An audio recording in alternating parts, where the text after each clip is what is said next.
Hello, welcome back to Sabretooth and Nethemba, where we care about your security. Try Hack Me Friday. Nope, wrong one. HackTheBox Friday, that's even better.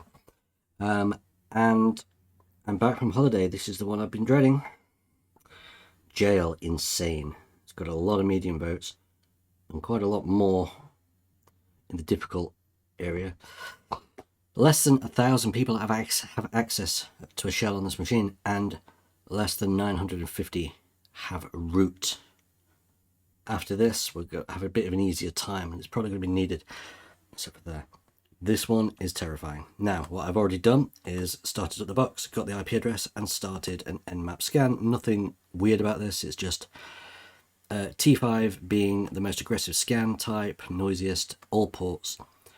Aggressive scan here, so it's going to run all the scripts or some scripts, and then we have the IP. Just thought I'd get a head start on that. Make sure we're recording okay. We seem to be recording okay. I'm happy with that. We have this set up. It's the second insane system of HackTheBox for us. Right, so whilst we're waiting, how about... lovely. So we've got web. What are these eyes for here? Oh, they're door hinges, fair enough. Not sure about the H. That's a lamp.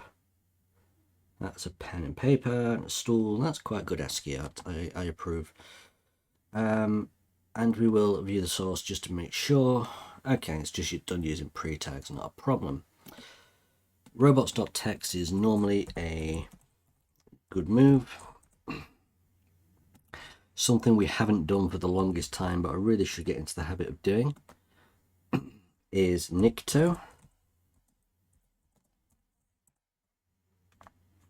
Just to see if anything exists there. I should just do that anyway, because that would find robots.txt for me.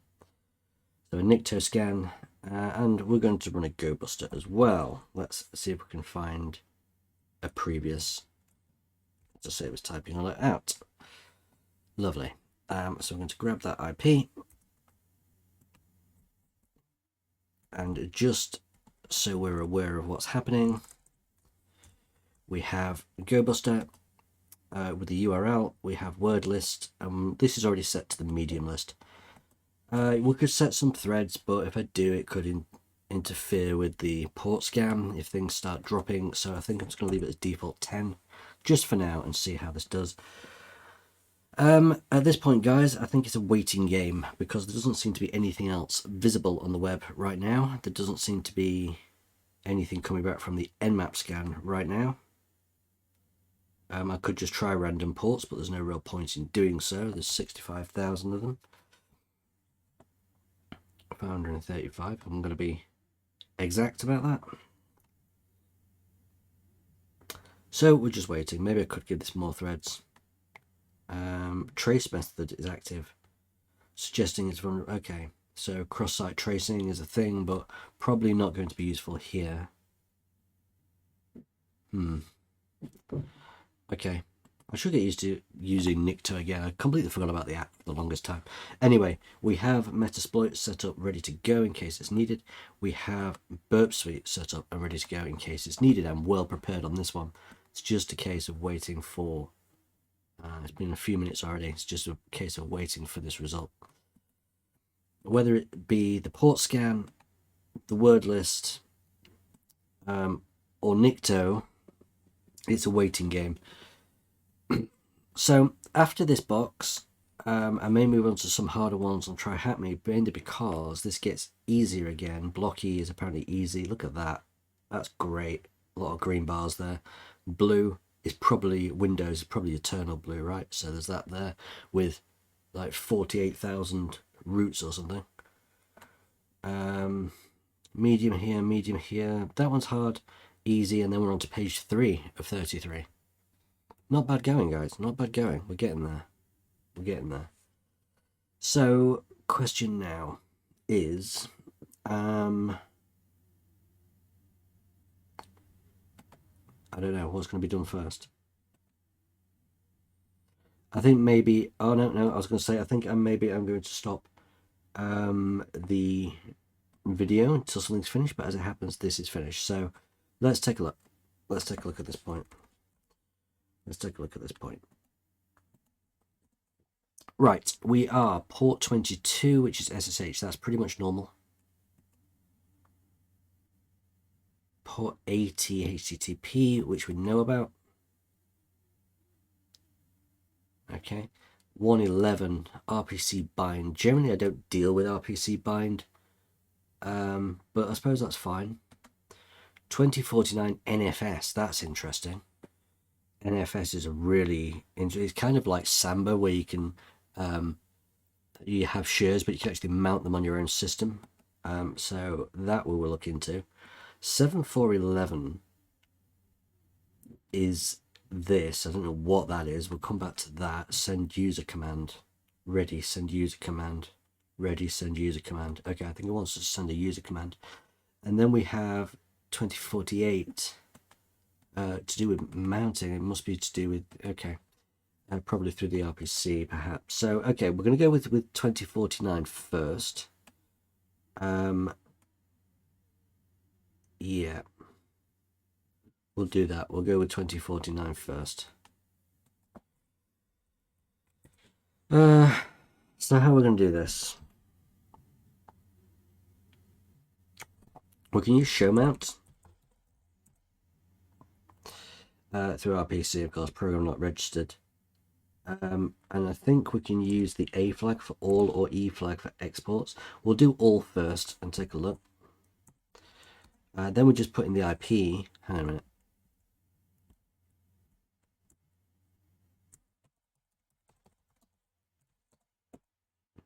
So there's no mount points on the actual system itself that we could use, but we can see what the exports are to see which ones we can mount on our system. Right, okay.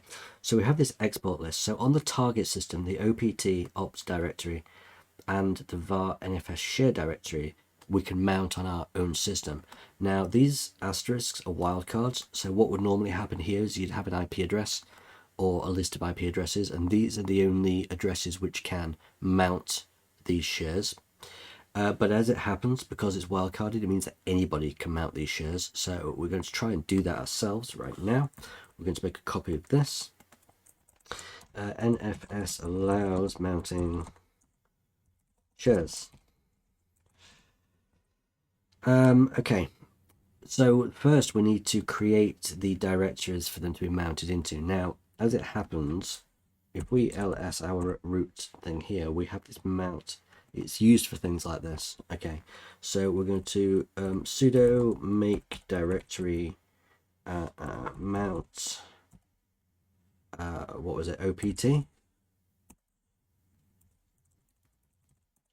and we're going to also do that with, I'm not going to do var NFS share. I think I'm just going to do NFS share, just like that. I suppose I could. I don't think it matters. So I've done that, okay? So we've created our directories for these to be mounted into, which is quite good. I think we can just use the mount command. I think it's T for file type, but I'm not sure. I don't use this often. So we're going to clear this. I probably shouldn't have done that, but we'll do mount and look at the help, and that will help us figure this out.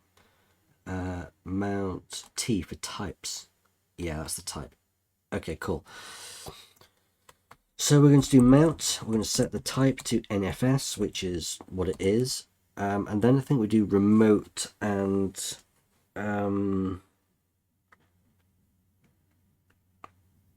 remote. So we don't need to actually specify that, I don't think. We can just take the IP.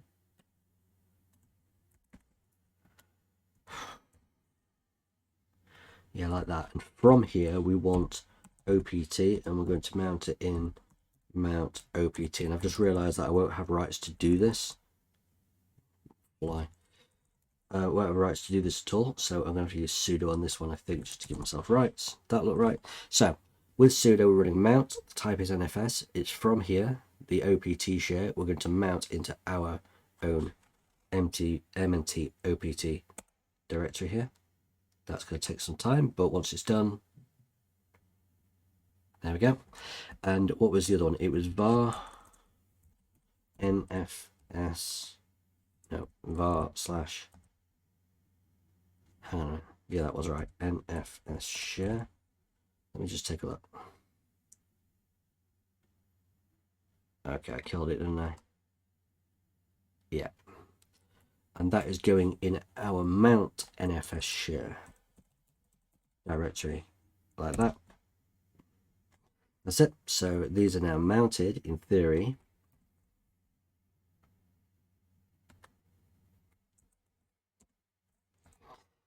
Nice. So now we can pretty much go there. We can cd into mount, and you can see that we have the NFS share and the OPT. So that's looking quite good. What I'd like to do is go to a root user, just because I'd like to see if I try and deal with this as a regular user, I don't have permissions to write in the mount directory. My root user does, so it might be able to write in these as well. I'm not too sure how it works. So let's go to cd nfs share and ls. I cannot list the directory at all. Can I write though?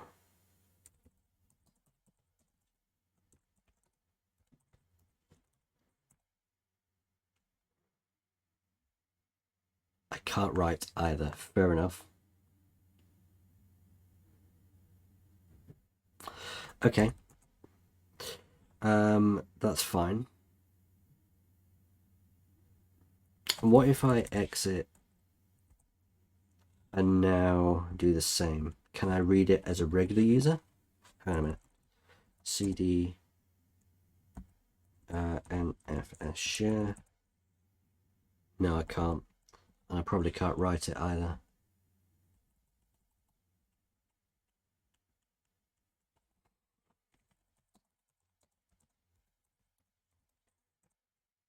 I can write. Ha! Interesting. I couldn't do that as root. I couldn't. That's interesting. That's really interesting. What is happening here?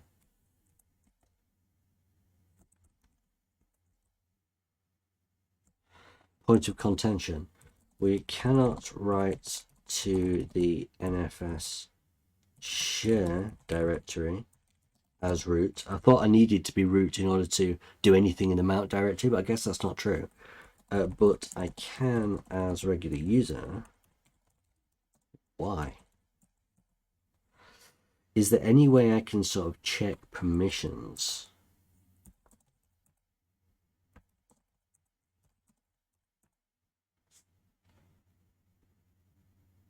Huh. Okay. Interesting. So let's take a look at this. If you remember, and you should know this, and if not, then here's a lesson for you. These three are my user. I can execute, but I cannot read or write. These three are the group. The group, sabretooth, can execute and write. Root should be able to read and write. Is that right? No, that's wrong. It's here. It's here. Sorry, my mistake. So, as anybody, we can execute but not read or write. As the group, we can write or execute. And then as root, we should be able to read, write, execute. Now, this is the confusing part. There's a lot to explain. The group is sabretooth. Why is the group sabretooth? Well, I'll show you why. My group is, my user ID is 1000 sabretooth, and my group is 1000 sabretooth, right? Does this make sense? On that system, if there is a user, let's call them Bob, with UID 1000 and group 1000, then this would say Bob on their system. Really, it's just whichever user has 1000. Excuse me. Whichever user has 1000, On their system, it would be Bob, and when that comes to my machine here, that 1000 is taken to the user 1000 on this system, which is sabretooth. So anybody in the group sabretooth, which is me, can write here. Okay. Now, the reason why I can't write here as root is because that's a really good question. I'm guessing there's some sort of squashing going on. How do I check for squashing?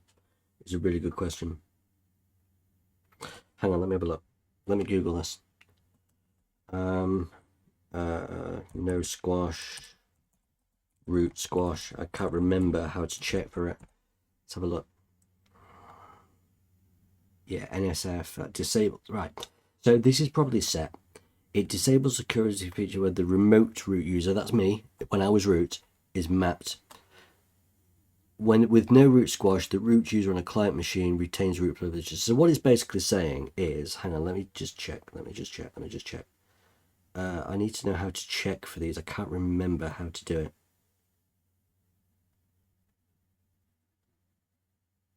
I can't remember how to check for. I don't use this very often, you see. So etc exports. etc exports. Okay.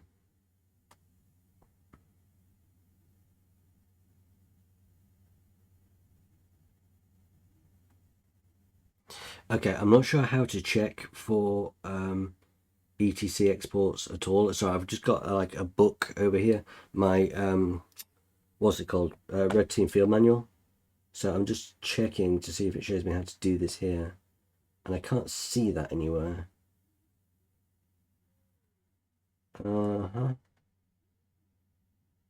Nope.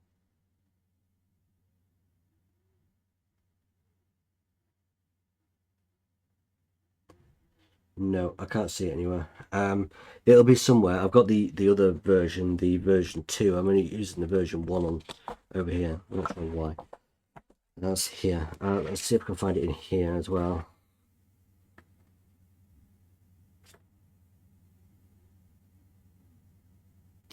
Bear with me. Just bear with me a second.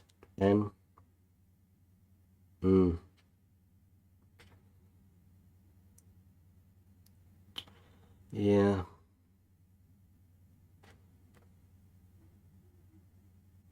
I can't find it in here either. Anyway, if I remember, because I know it says you can't. I mean, let's just try and cat that, but I can't, because that's going to do it on my own system. You see, I'm not sure how to do it from here.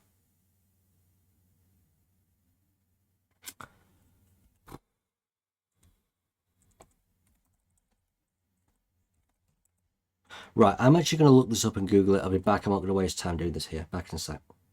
Okay, I'm back. I found that I can't look at it from here. I need to be in the etc exports once I'm actually on the system. So what I'm guessing is, if you look at the basically, if I try and do anything as root from this side, it's not permitted on that side. That's all you need to know, and that's known as root squashing. And we can look into that a bit later once we can read that export file. Security feature prevents unauthorized root level access to the NFS server. That's it. So if that's enabled, which I assume it is, that's why we cannot write as root, because it doesn't see us as root. It doesn't allow it, at least. But we can write. Right, now that we've gone through all this and wasted a lot of time, let's check out the OPT. Okay, we've got a couple of directories in here. Now, can I write here? I cannot write here, but there's a log reader.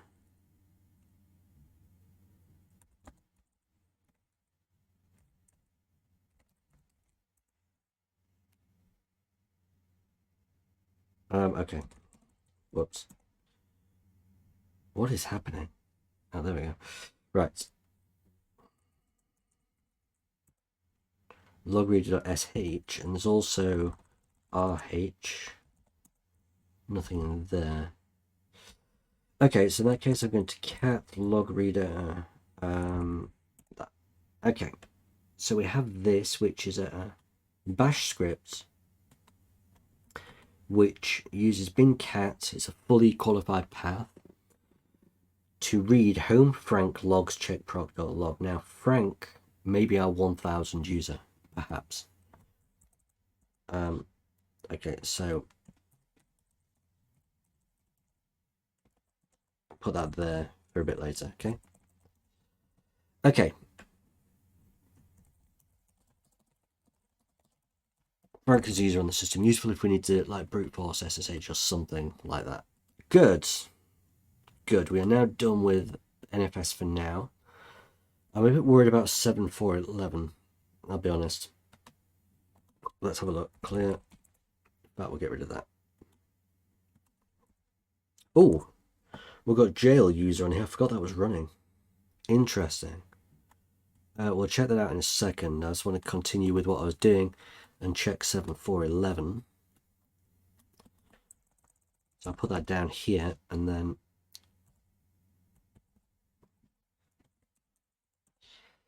7.4.11 first. We're going to netcat whatever this IP address is.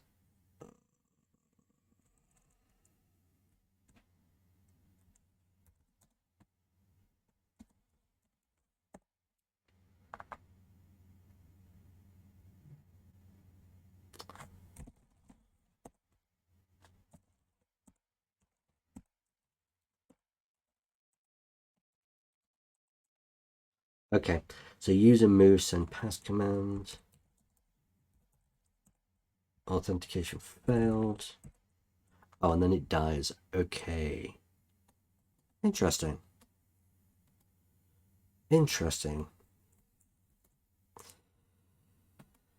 Let's try again.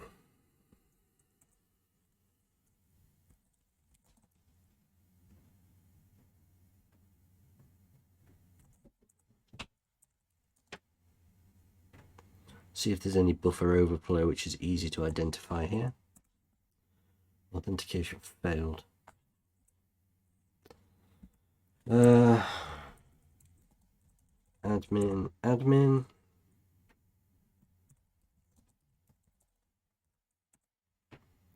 Ooh.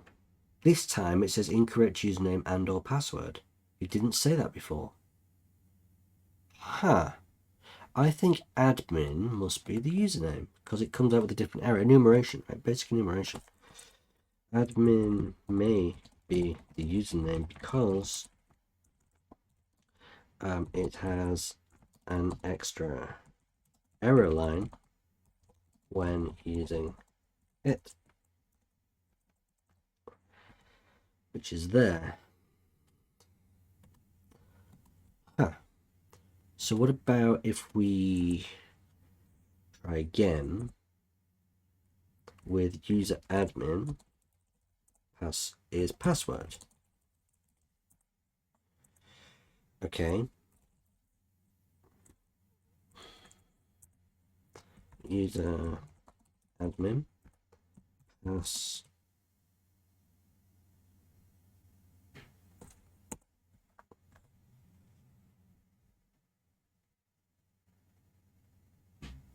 Oh, that's interesting. We've killed it. Wow. Huh. Buffer overflow may be possible with username admin and a long password.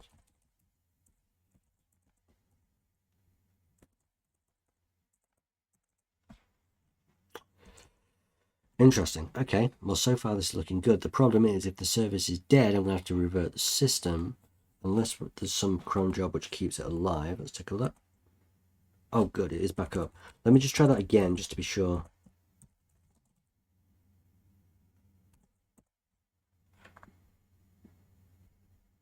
It crashes with that few. That is not a lot.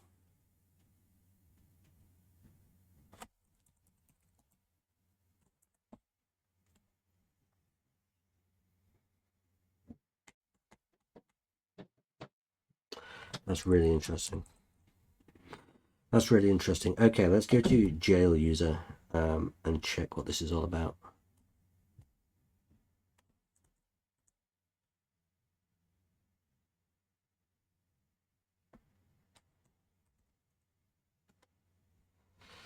Interesting. Looks like we're figuring out some buffer overflow, which I guess is what we're going to have to do. Dev.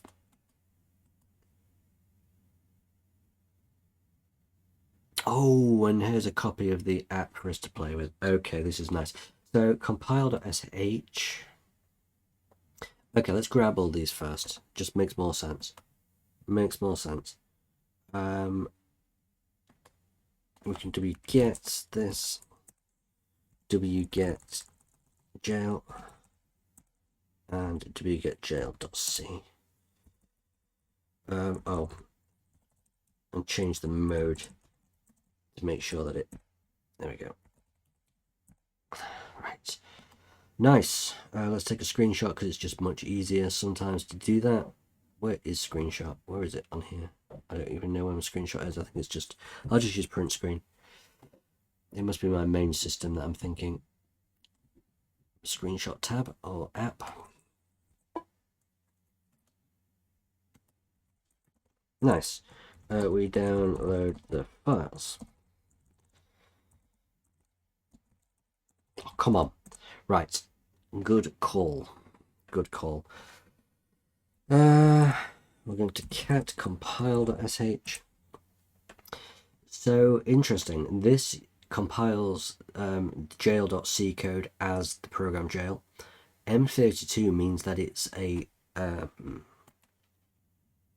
32 bits app. I wonder if we're on a 32-bit OS here. Exec stack is interesting because it means that we can actually run code from the stack, which means it might just be a basic buffer overflow. It then stops any existing jail service in case, I suppose, in case a remnant, a crashed one is running. It then copies it to where it expects the file to be, and then it starts the service fresh. Nice. Okay. Okay, so we'll make a copy of that. There's no point in outputting jail, that's a compiled program, but we can cat jail.c and see exactly, oh god, see exactly what we're up against here. This is a big program. What?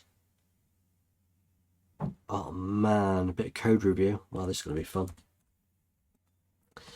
Right, let's go through this line by line. Fun times, guys. We're including everything under the sun. Debug mode is an integer. Okay. And then it's got the socket and auth. Right. So user pass 16 bytes. That must be the buffer for the. Maybe that's why it didn't take many characters to crash if it only allows a buffer of 16. If debug mode is 1, print. Oh, is it printing the location of the user pass buffer? That's going to help. It means we'd have to locate it, right? So we need to find a way of enabling debug mode. What we've got here, if username is admin, yeah, we know about this, and the pass is 1974 jailbreak. Interesting. Let's give this a go straight off.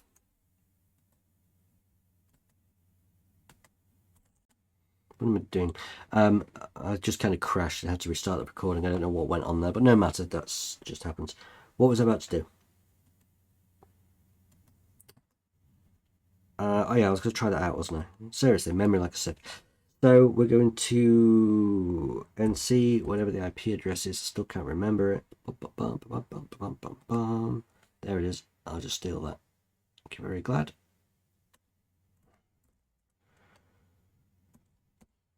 Was it 7411? It was.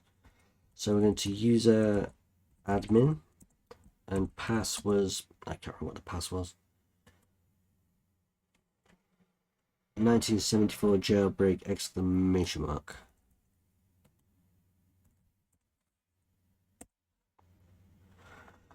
Authentication success. Send command. Help.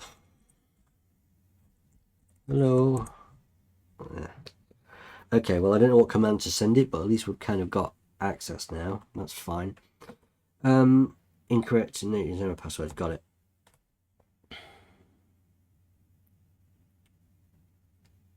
Got it. Okay. So I understand now, because look, if the username is not admin, it returns immediately and then it'll just jump to the end of the program. Whereas if the username is admin, it enters this, it doesn't return, it just continues and enters this. And then when the password's wrong, it actually prints this extra line. So that's why that line only prints when we're admin. That's good. So I understand all of this code up to this part. So we have a socket, for connections. Got user is 0, got pass is 0. We've got a long buffer of characters. 256 for username, 256 for password, but only 16 for user pass when we get there. Okay, so it'll say send user command. While 1, in other words, forever. It's going to keep running this code. It's checking if we've sent it the user or the password, and if so, it breaks out of the loop. If it hasn't received those, then we could type user as the first 5 characters with the space, followed by the username, and it sets got user to 1. And then if got pass is 0, it then asks for the pass. Otherwise, we could send it the pass command. Does that mean we can do this in reverse? We might be able to do this backwards. Yeah. Okay, that's good. So in that case, we'd do this one first, pass. Let's see debug, that's cool. And then it would say send user command. Okay. And once it hits the bottom, it goes back, checks if we've got one of each, and if we haven't, then it's waiting for these, right? Only when we filled in the user and the password do these both equal 1, and this breaks. I understand it so far. Right, we've got a debug command. I'm going to actually just bold this because important, right? Debug. If debug is on 0, then it's going to change it to 1, and if we type debug and it's already 1, it changes it to 0. Now we know that debug prints the value of the user pass buffer, did we say? Let's try this.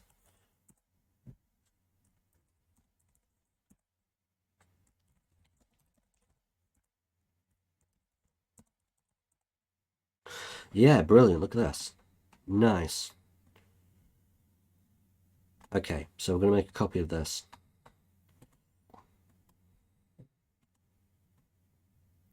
Oh, still loads of code to get through.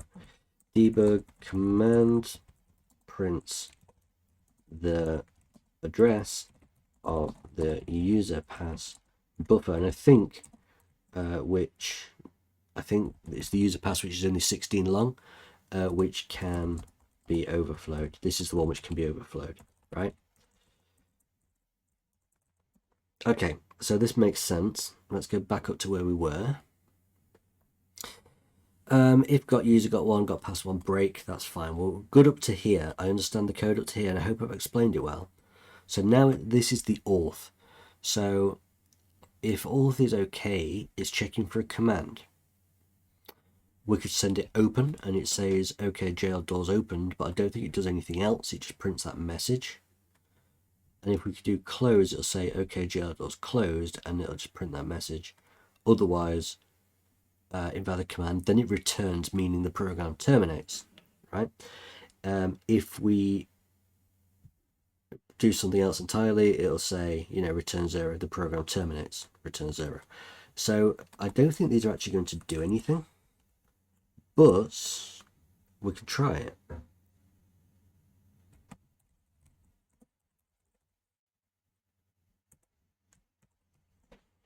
can't remember what the password was.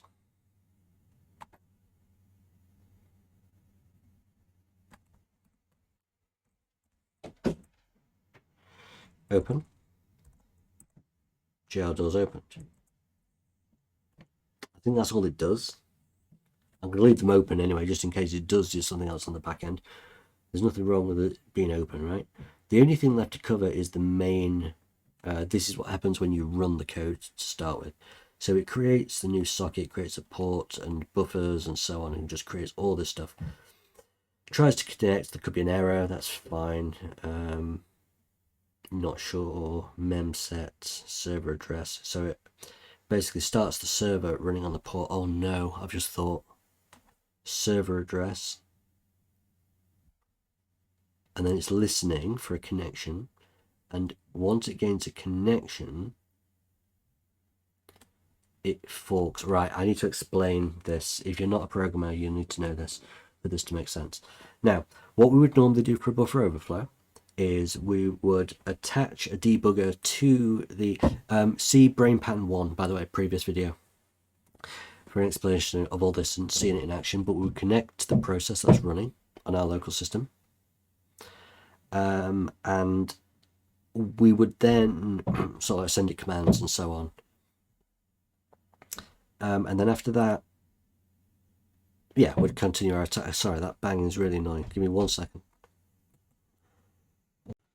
So I'm not sure how well you can hear me right now because my wife's vacuuming, so we're just dealing with it as best we can. That's what the banging was. She was hitting against the wall. That's fine. Right, what was I saying? Now, in this case, if it creates a new fork every time there's a connection, there's the server which is running. That's the jail program, I suppose. And then we connect to it using Netcat. And when we do, it creates a new thread, a new process for us to communicate with. So that server's still running and is communicating with it in this thread down here. It might be up here, but I'm thinking it's down here, right?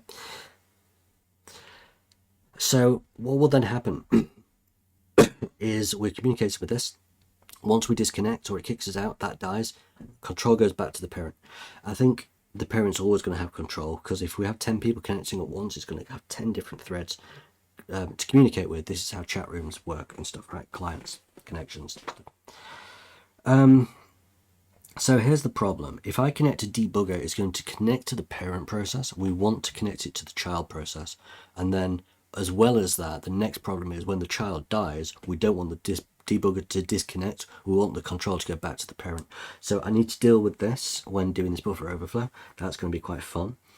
With it being a Linux buffer overflow, we're going to have to use GDB. Anyway, that's opening sockets, that's closing sockets and handling stuff, and at least we understand what's going on.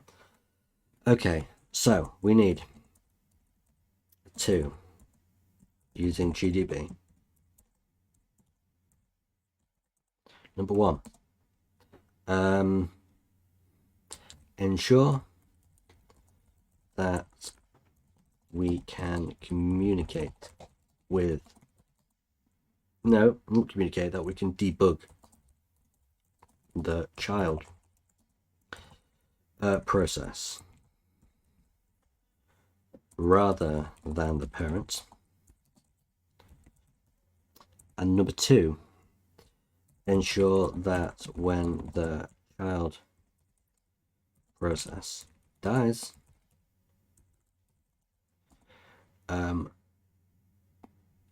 GDB does not die with it.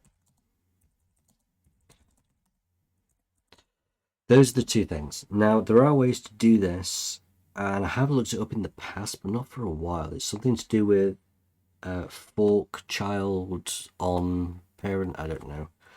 Fork, bomb? Nope. Fork, child, thread, GDB. Let's see if I can find it here. Set follow fork mode. Yeah, that's the one. Okay, let's take a look. Let's just check for that. Ah, there we go. There's my clicked link from a long time ago. There we go. So if we use set follow fork mode child, it means that in this mode, GDB will switch to the child process if one is created. That's what we want. So that means 1 for number 1. That works. Now for number 2, what we need to do is see if there's an example here. Just to give control back to the parent when the child is gone. Detach on fork, is that the one? It could be. set detach on fork. In this mode, GDB will be attached to both processes. Right, so if we attach it to both the parent and the child, then when the child closes down, we are still attached to the parent. So that's what we need. Okay, so to satisfy number 2, we need this option. Okay, I'm happy with that. I'm happy that we've figured out what we need to do. Good. Right. The only thing left to do is actually try running this on our own system and seeing what happens. So we need to run jail. That's the parent thread. That's what's running. Okay. Now, what we can do is figure out.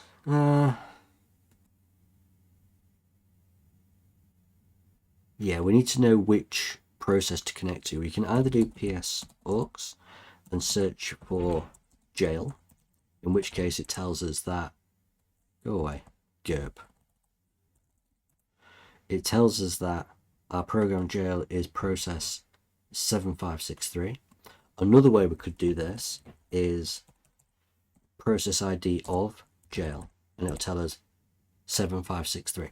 Now, I'm thinking the more threads we open on this, the more connections, this number's going to keep, there's going to be multiple different threads, and it's going to get like really wild. So we're going to do our best, okay? By the way, coming up, I think I mentioned before, I'm going to do a buffer overflow, what's the word? Playlist on how to do everything, do buffer overflows from very basic to quite advanced to going into ROP chains and stuff like this, okay? So this is where things start getting screwy. GDB. Hang on. Let's use root just to be sure. GDB with process 7563. It will connect to our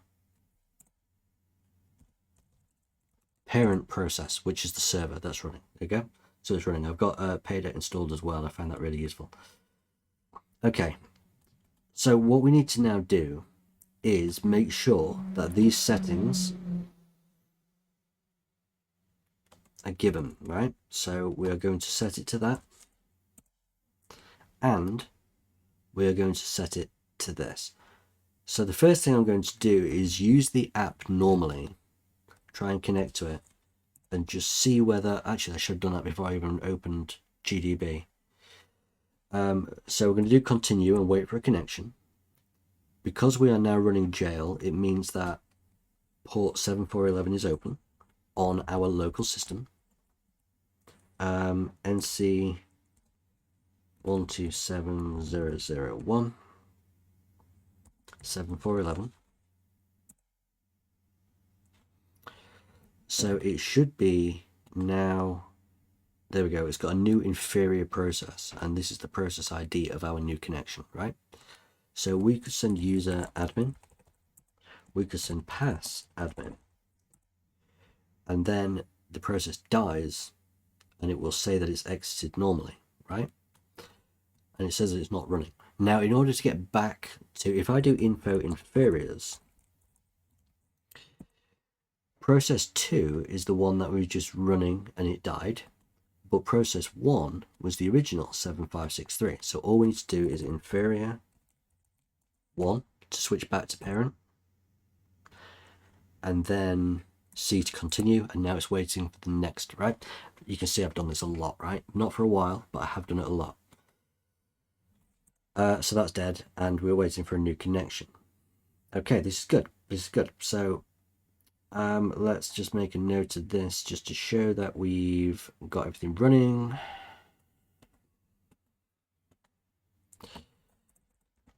Okay, now we can try overflowing.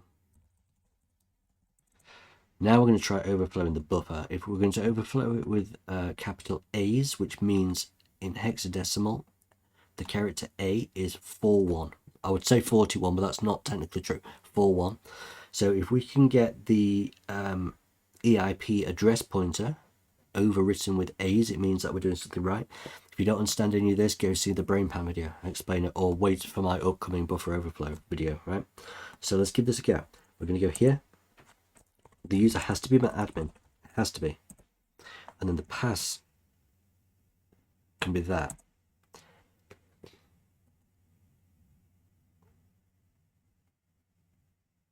It doesn't seem to have done anything at all, actually.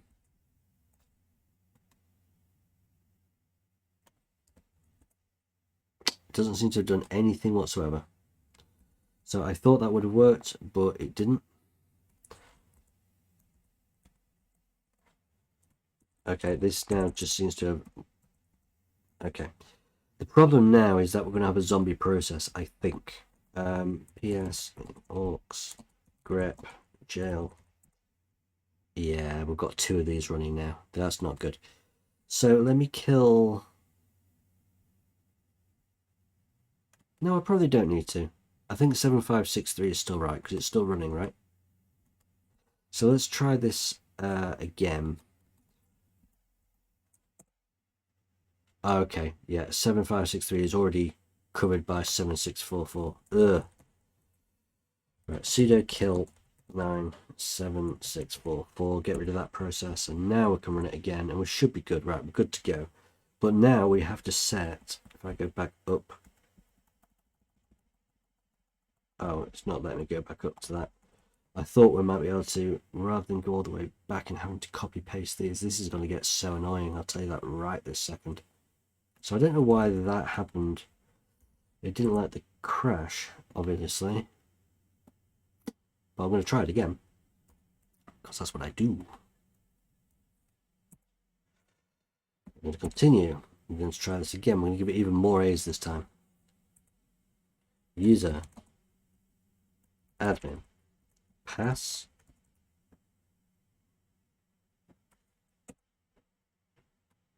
Okay, look, it's overwritten 41414141. So we've overwritten our EIP pointer.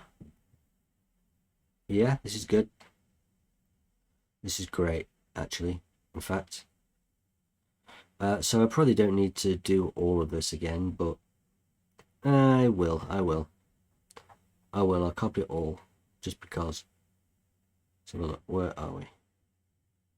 Already traced by process. It was after that. There it is. Okay, so we was able to, as you can see, in a minute I'll automate this, so we're going to make it a bit easier. So we're able to overflow this here, which is good. And if you look, the EIP pointer, which is the instruction pointer, which is what we needed to hijack, we've been able to. The problem is we don't know where in the A's this happened. It could have been these ones that caused the issue. It could have been these ones that caused the issue. It could have been these ones that caused the issue. It could have been these ones that caused the issue. So there is a way to do this with pattern create and pattern find and so on. But I love doing this manually. Don't ask me why. I just really, really do adore doing this manually. So that's what we're going to do. We're going to go back to inferiors 1. Sorry, inferior 1. And then continue. And now this thread started. So we're going to do user, admin, pass. And what we're going to do is just take a few of these A's, maybe that many. Don't know how many that is, maybe a few more actually. What do you reckon? That many. And we're going to put these in here, and we're going to do 4 B's.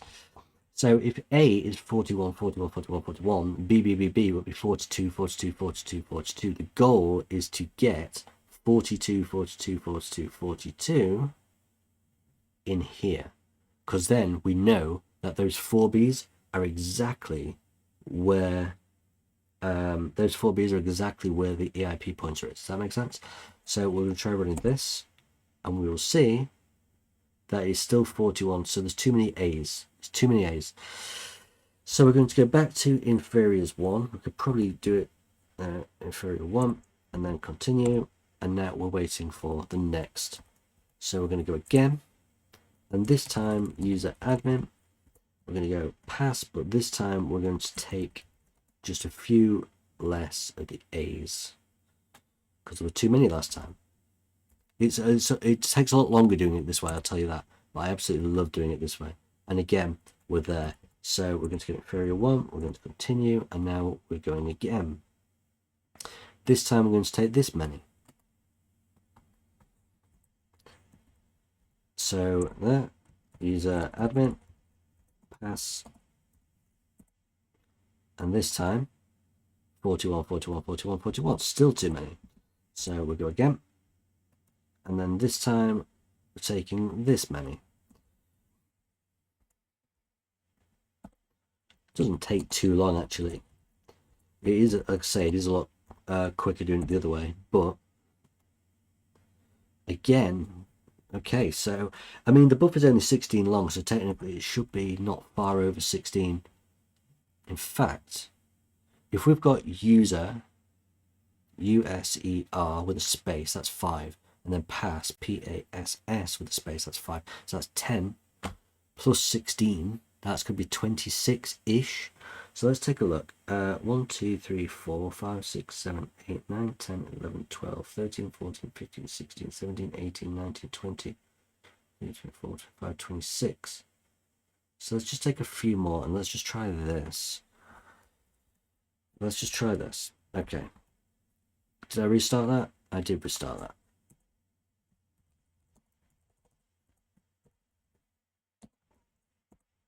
This time. Okay, so we've got the last two B's and then something else random, which means it's taking these two and whatever comes after it in the program, which means we need 2 more A's to push these 2 into that position. So this is going to be our last time, I think. I think this is going to be our last time. We're going to user admin. We're going to pass and put in 2 A's, followed by this. That should give us exactly the right amount. And from here, you can see that our B's have absolutely overwritten this. So we now know exactly where this point is in this string. At this point, that's the buffer that accepts our entry. And then this is overwriting into another register. That's fantastic, right? Good. So I'm actually happy with that. I'm actually happy with that. So I'll make a note of that. Trial and error and logic really shows that that gives us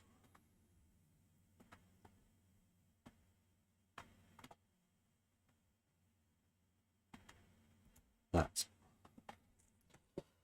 So we now know exactly where these are, and how many is that? 1, 2, 3, 4, 5. It doesn't matter. It doesn't really matter how many. So what I'm going to do is there was a skeleton code for buffer overflows which was given to me by Offensive Security when I was doing the pen testing with Callie, which is what used to be the course for the OSCP exam. I've used that before in BrainPan, and every time I edited it I made a new version so that I could always revert to a previous version if something went wrong. So I'm going to take number 1, we're going to go into jail, I'm going to paste that in, and this is already got some data in it because obviously this was for leave that here, this was for the previous box,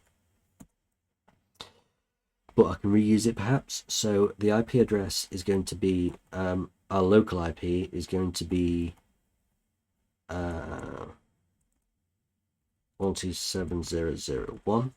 The port we are on or connecting to is 7411.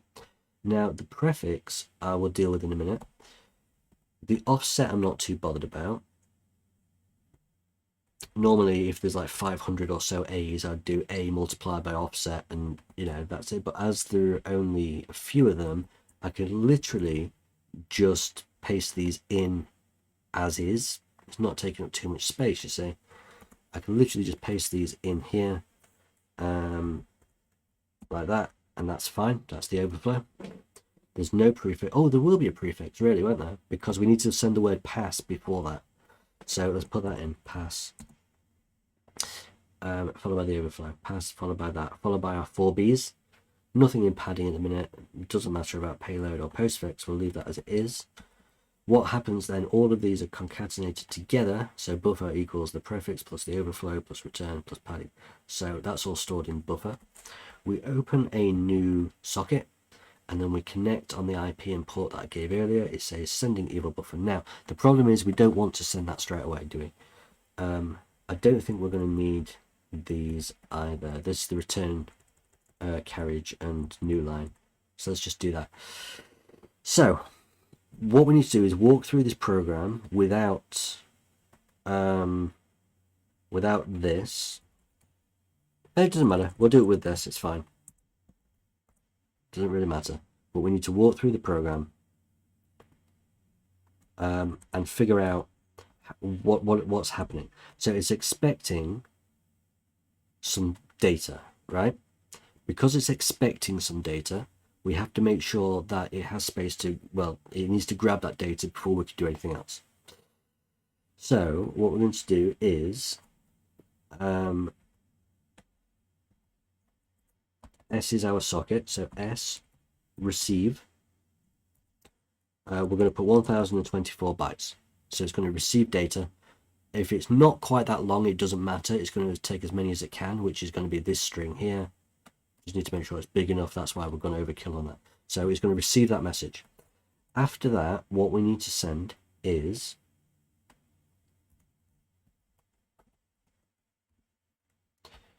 we need to send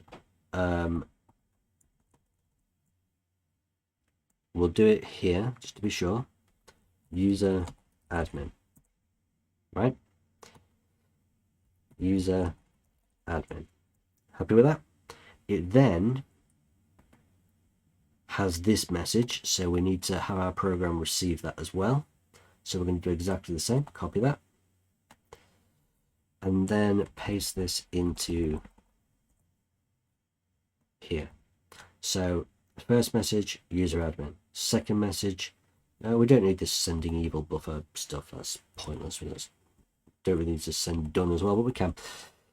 So this is where we're currently at. We are now sending our buffer, which is pass plus whatever. So we'll do that. Pass plus whatever it sends. Now here we've got some messages, but I'm not sure whether it will actually come back with a message or just die because it's an overflow, right? So we'll put this in anyway and we'll see what happens. It might not get that far. What's just happened? It might not get that far. We'll save that. If it comes up with an error during any of this, it'll say could not connect. Don't worry about the bad characters list. It's all commented out. So really, we could try running this against die. Here we go. We could try running this against here and just make sure our code works. So we are going to Python 3 01 run the code, and it says it's overwritten with this. So that's absolutely fine. Our code at this point is 100% working. That's exactly what we need. It's exactly what we need. I could not connect because I killed it, right? But I mean, what would happen if I got rid of that last thing that I put in? Let's have a look. This receive, get rid of that line. Could just commented it out actually, but no matter.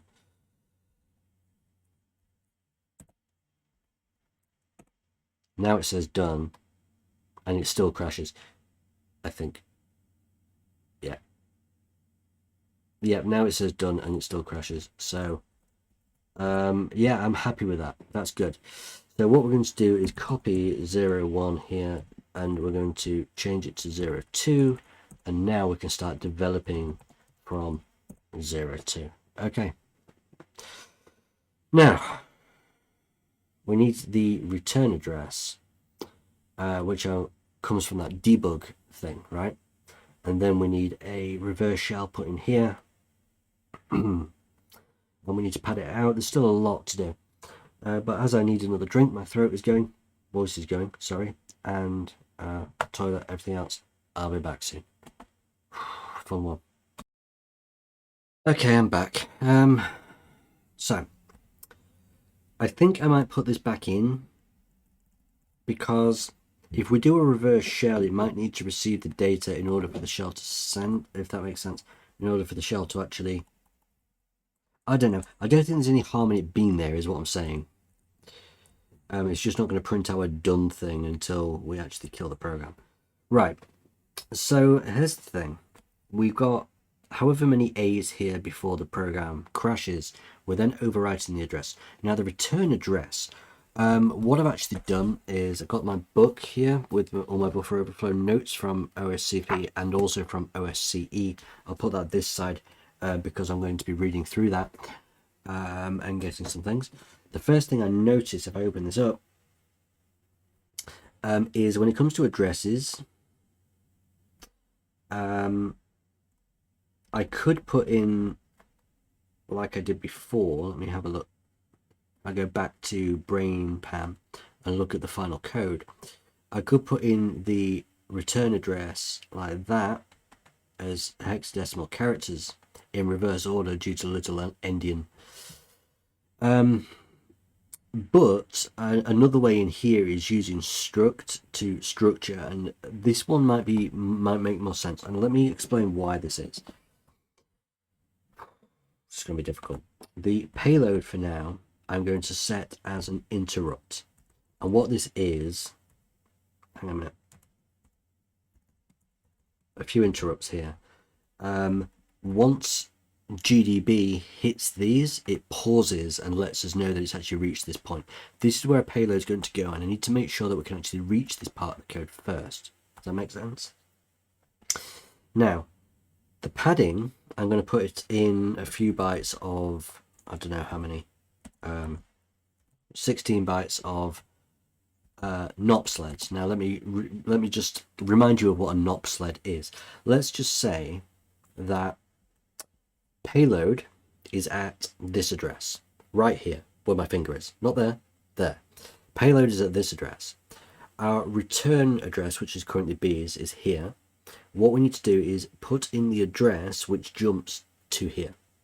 If we're off by one this way, it's going to introduce things into the code that'll break it. If we're off by one this way, it's going to cut part of the code away by a byte or two. So it needs to be absolutely spot on. Now, if we do a NOP sled, what this is, 90, it means do nothing.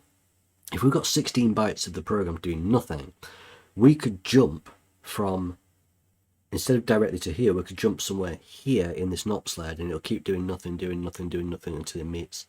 So it gives us a bigger room for error. So a NOP sled is quite useful. Also, it means if we have to encode our shellcode and it has to expand, it's got space to expand into, right? So that's quite good. We're doing the padding. Now, here's the problem. If we had a static address, if we had like a jump ESP sort of address, we could, you know, jump into that. The problem is we have, hang on, let's run it on our own system. Let's run it on our own system.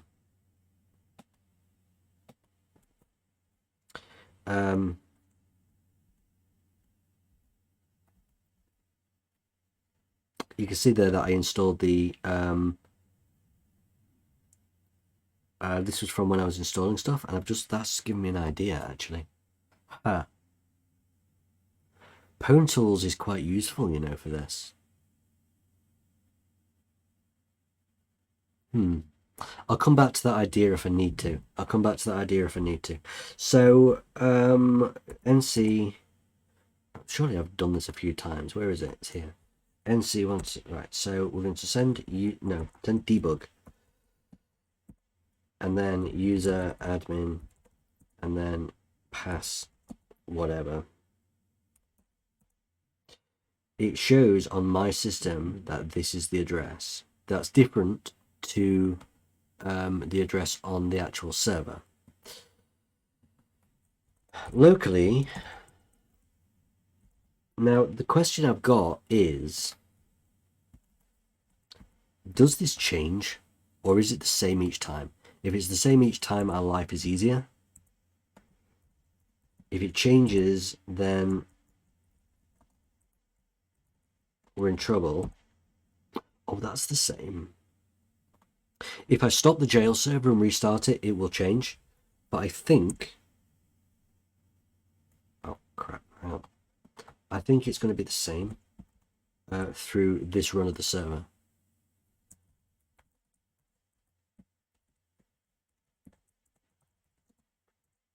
Brilliant. Okay, okay. So this is static per server instance, I guess. I mean, if I don't want to shut down the server and then start it again and check that, because there's no point. If it's working with the same address, then it's working with the right address. Now, here's the thing. This is for the user pass buffer. We can't jump directly to this address at all. We can't jump to this address at all. Because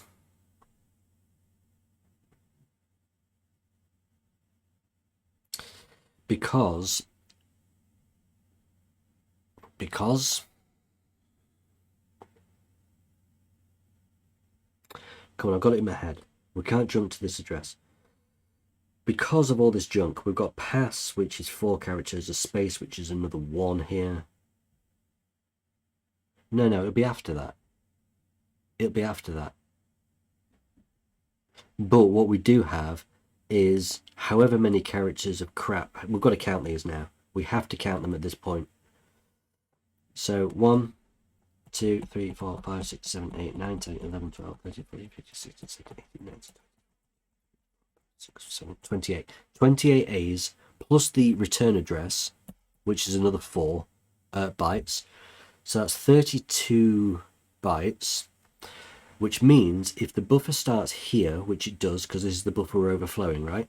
So if the buffer starts here, we need to move it on 32 bytes before we get to where our C's will be in the shellcode, or in this case our interrupts. I hope that makes sense. It does to me. So due to 28 A's and 4 B's, or whatever there will be, we need to move we need to jump to the above address plus 32, or I'll just put shifted by 32 bytes, because we need to jump over. There's no point in us putting this address in here and jumping back there, because it's going to try and run this code. And this code's useless. What we need to do is put the address in here so that it jumps 32 bytes ahead and actually starts here. So it's jumping forward by 1. But we have to go from the beginning of the buffer, so it's jumping forward 32. Okay. Complicated stuff. We could do some hexadecimal math. Add 32 to this value. And then put it in. But we could use struct. Now, looking into my book here, struct makes things like this much easier. So I'm going to use my example that I've got here. Import socket, import struct. I've also got import sys, but I don't think that matters. We don't use it here. Import struct. So what we're going to do here is, let me find it.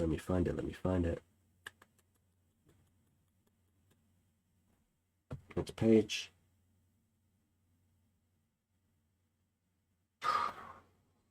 Next page.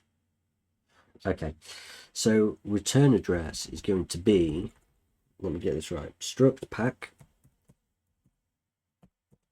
So we are packing the hexadecimal address into here. We need to give it the type.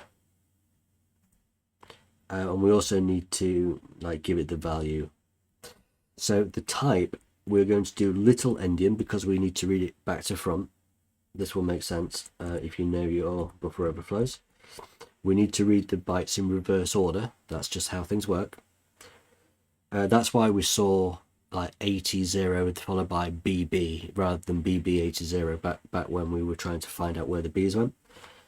We're also doing an integer, unsigned integer, and here we put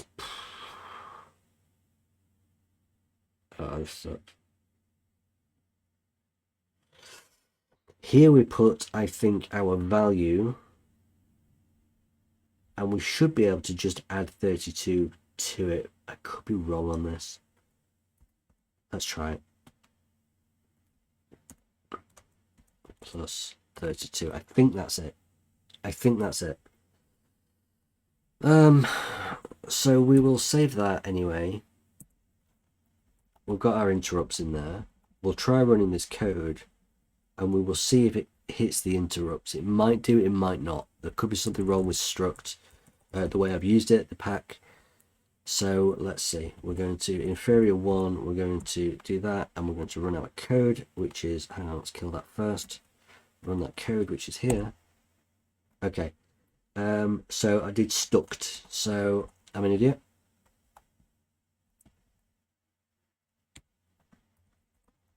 I'll try again. Okay, so here's a problem. We can only concatenate strings, not bytes to string. Okay, that's not good. It's because this is, yeah, that probably needs to be a string, right?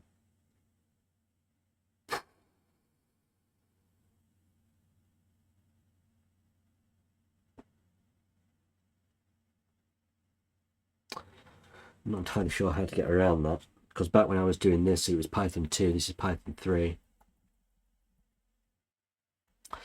So let's go back to the original idea.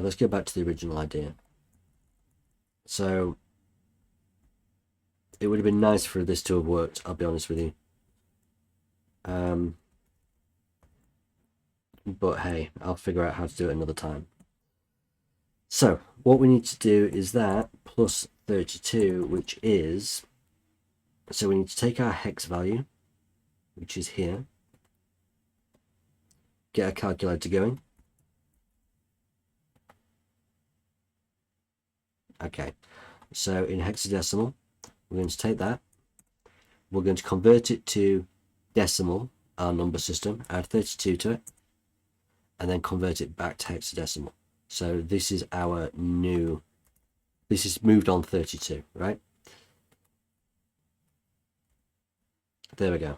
So now we can put these in here with X. We need to do it in reverse order because it's a little endian, like I was explaining. 80, 50, technically not, you know what I mean, B5, and finally FF. So there we go. We have our bytes as a string now. Hopefully it won't complain this time, and hopefully it will work this time. So we're ready to run this again. That's ready to go. This time no errors, no problem, and this time it's found a sig trap. In other words, it is caught in our interrupts. So that code works. Cheers. Fantastic. So that's good. Nice. So what we're going to do is clear that. We're going to copy 02 to 03. Oh, hang on. And now we can start messing with shellcode and things like this. Okay, good. Okay, see how this is working quite nicely. Right. So there may be bad characters in here. I'm guessing 0 is a bad character, and maybe new lines and things. So we need to be careful with the shellcode. But the shellcode can actually go in here now instead of these. So let's generate some shellcode. What we're going to do is go into our hack resources and use reverse shell. No, wrong one. Bad characters with immunity debugger. No, MSF venom. Reverse shell payload. Cheat sheet works quite nicely, I think. So we'll try this. We're on x86 if I remember. It's a 32-bit system. So we could do a stageless payload for Linux. This one, MSF venom, shell reverse. We'll just do this. We'll just do this straight off. we need to make some change here or there. Do it here. So what we're going to do is Linux x86 shell reverse. The host is going to be 127.0.0.1. The port is going to be 1234. The format is going to be Python. And as well as that, payload is going to be our variable name.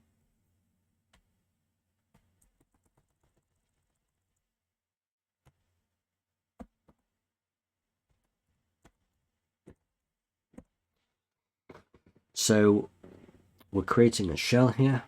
I'm going to make sure it works before I start updating my notes.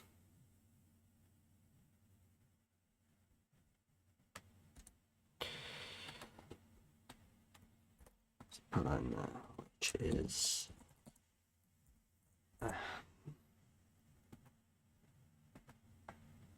so this is our code here. I'm not sure about the whole bytes thing because it won't like that concatenated to a string, I'm fairly sure. But we'll give it a go. There we go. We've got 0, 0 in it. That's not good. We don't like 0, 0. It will actually break the program. So we're going to actually get rid of this. We need to specify some bad characters for it to avoid. So we're going to put in bad characters. We're going to do 0, 0, 0, A, 0, D. Try that.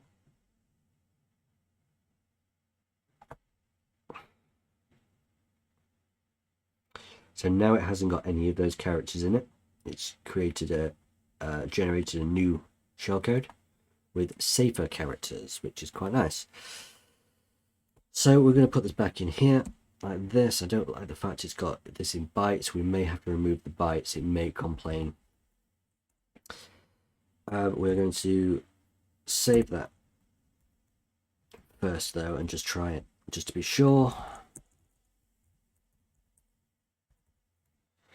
And we need a listener as well on NC LVP 1234.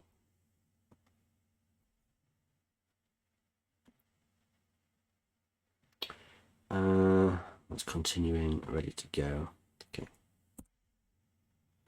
Yeah, so can only concatenate string, not bytes. I mean, Python 3 is just so annoying. Python 2 never used to have this issue, as far as I know. So they've ruined things, quite honestly, with Python 3.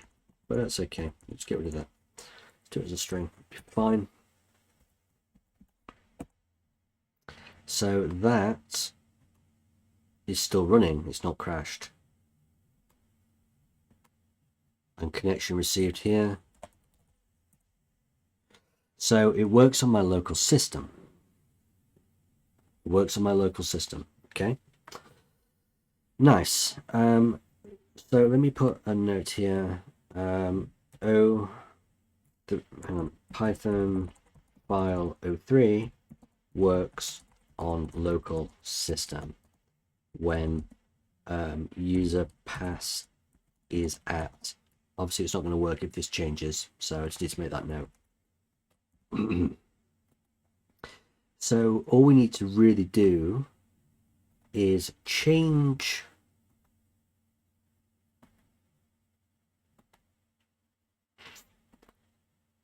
what's happening. Bear with me. What am I doing? Ah, there we go. All we need to do is change the IP address and change the user pass buffer to match the target system. If we could do that, we should be able to get a shell back. For some reason I'm a bit nervous about it, but the idea is here, so we're going to kill that, and you'll see that that's not running. So we're going to go back to here, and then okay, but we're not worried about this right now. Excuse me, I'm hiccuping. Okay, so one last time, NC whatever this is.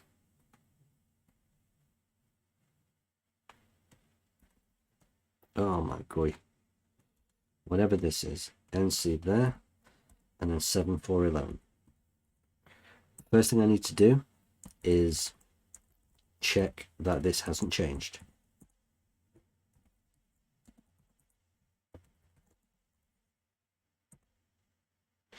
It is FFFD610. What was it last time? What was it last time?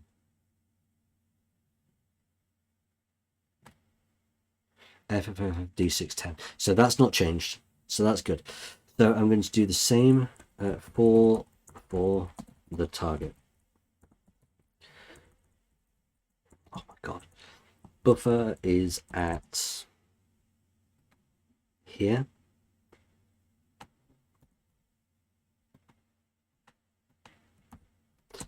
Add 32. And we get, go in hexadecimal. Move it to decimal. Add 32. Move back to hex. Hang on a minute. I've lost it.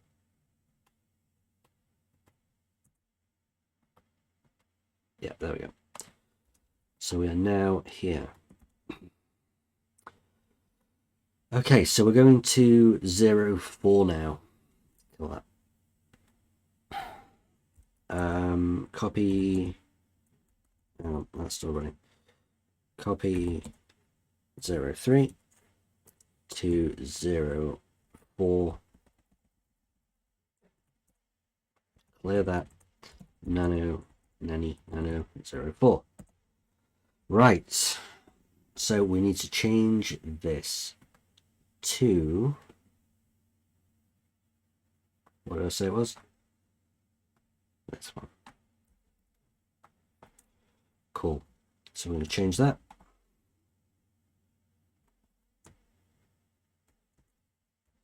To this, which is going to be 30 D6. Oh my god. Go again. 30 D6. F. We also need to change our payload because now we need to connect back to our try hack me IP. So we go back to this and we change it to lhost, whatever our IP is, which is, I don't know where it is, it's gone here.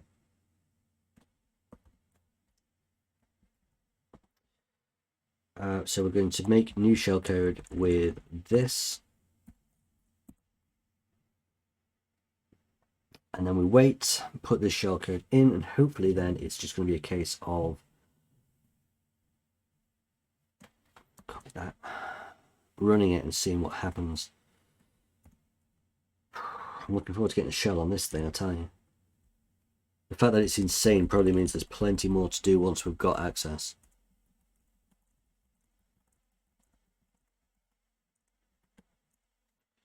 I think that's it.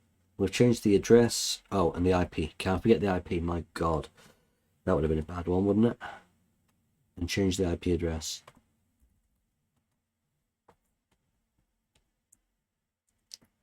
To that. So we have the IP, we have the port, we've got the new address, we've got the new shellcode. I think we're pretty good. We're going to save that and get ready to run this, but we need a listener first.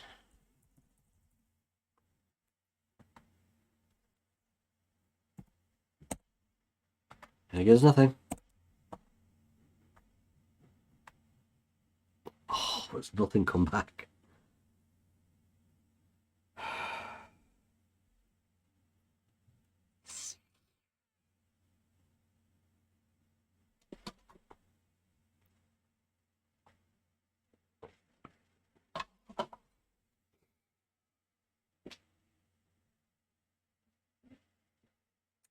There's nothing come back.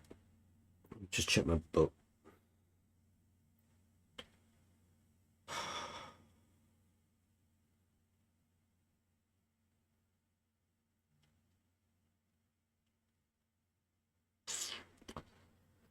Damn. Okay, I'm going to try it again. Maybe we need to change the shell code. I've got here, if things go wrong, maybe the shell code has got characters in it which are not allowed. I think that's doubtful, but okay.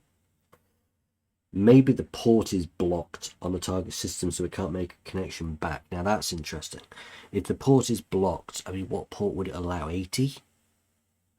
Might allow 80.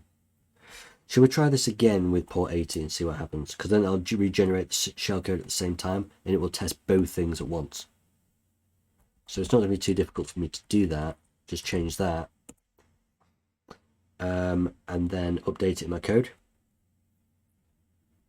If it won't allow a connection back this time, there's a possibility that perhaps the system won't allow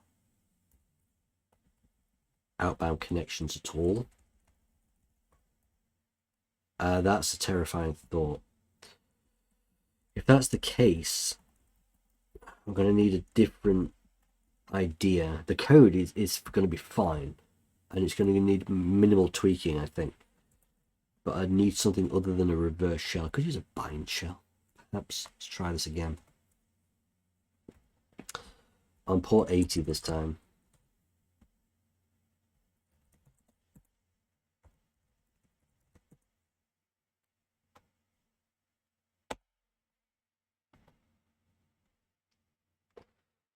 I've got a feeling that this is firewall blocking, egress filtering.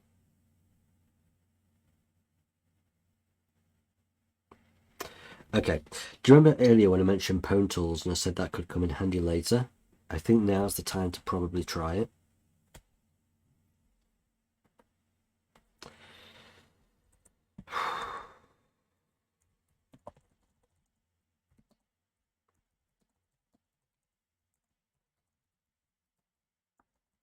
Is there a firewall blocking our connections? Right. Now, pwn tools is quite useful because it has a way to make things interactive, providing I find a good shellcode. Now, as it happens, I do have one of these shellcodes, which I've used many times in my hack resources, which is this one. So what this will do, it's only 50 bytes long, but what this will do is this shellcode here, and you can see it's got no 00 or anything like that in it. What this will do, it will reuse a socket. So what do I mean by this?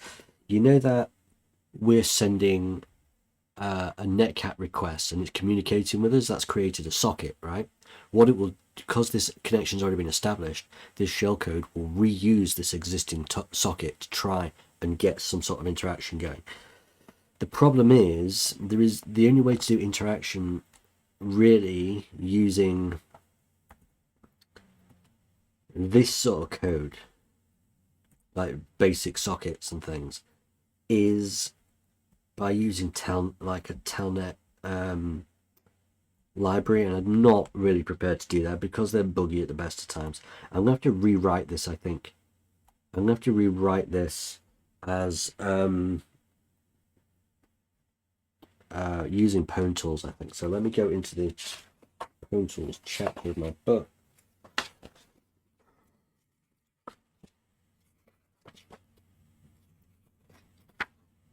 There we go. So pwn tools chapter of my book shows me exactly how to do it, which is nice. It's worth a try. So we're going to clear this. We're going to copy 04 to 05. Can't believe this. There must have been a way to check the filtering first. No matter. So nano 05. So what do we have here? We're going to from pwn tools import that everything basically. We've got IP, we've got port, we've got the prefix and all this stuff. Maybe we can just change the shellcode. Maybe we can actually just change the shellcode.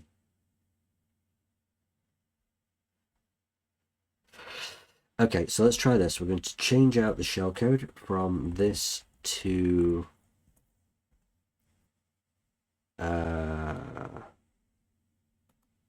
this.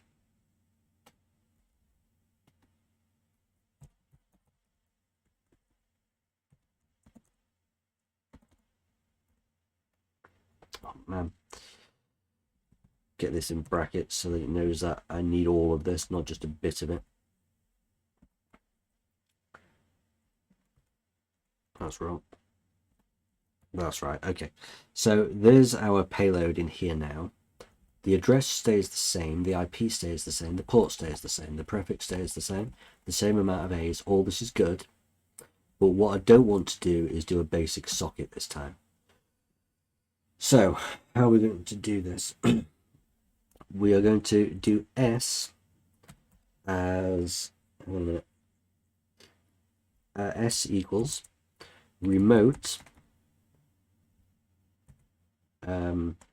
followed by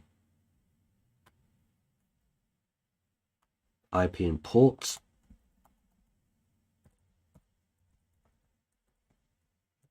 So we've got remote followed by IP and port. That makes things a bit easier, right? Yeah. So what we need to do now is, instead of try connect, it should automatically connect. It should automatically connect. So we can cancel this out. And instead of S receive, we need to do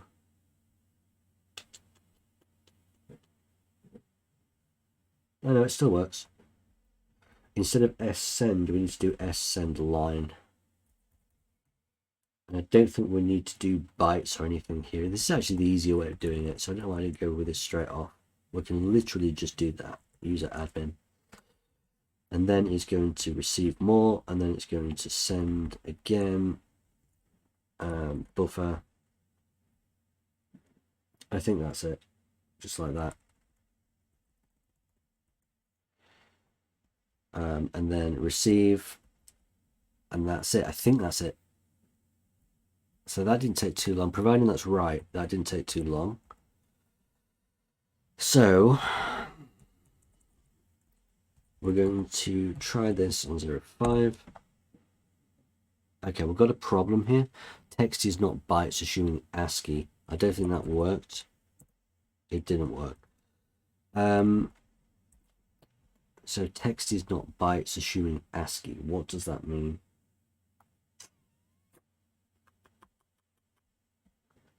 Good question. Oh, it's because I didn't change that to send line, maybe? I don't think that's true, but it could be a reason.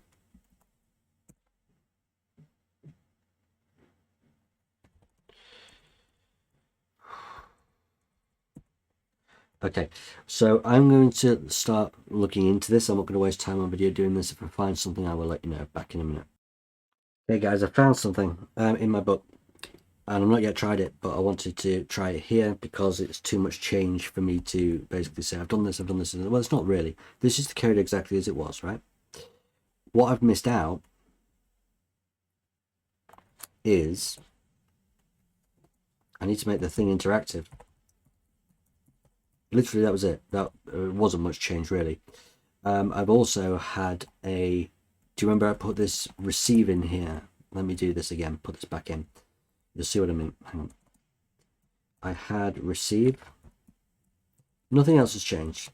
I've just added interactive under it now. So we do this, and watch what happens now if we run it. We get these errors. It gets to send line buffer and freezes. We do who am I? Nothing at all, right? It's not got to the point where it's making it interactive, because it turns out that this, it's waiting for a response which it's not getting. So we get rid of that. It's going to send our attack, our payload, and it's going to try and immediately make it interactive. We do this.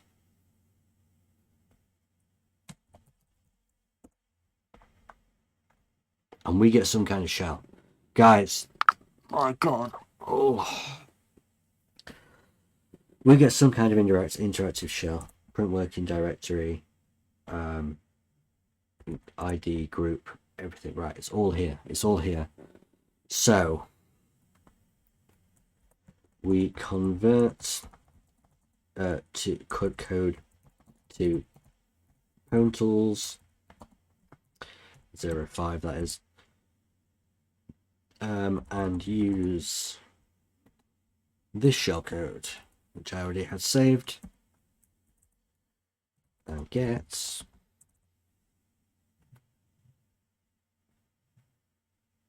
so these errors didn't matter in the end.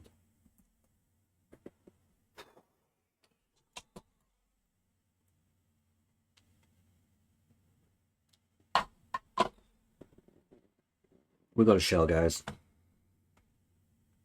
Thanks to my book.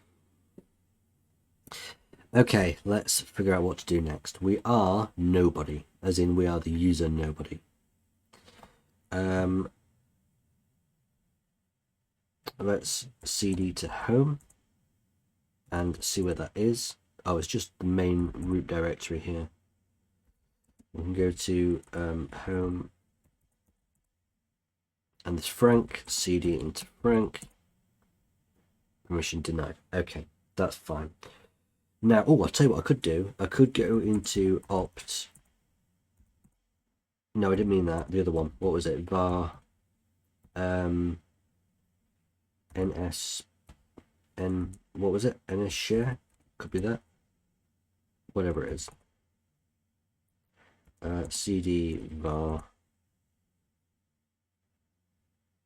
Oh, really? There we go. That's what I meant to do. Oh, there's nothing in. Oh, there is. Okay, it's taking NFS share, of course. cd into NFS. Whatever. Can I open directory permission denied? Oh, man. Okay, fine. What if we do LSL here? So if we have a look at NFS share, yeah, Frank, we knew this already. We need to be Frank to be able to get into or the group Frank.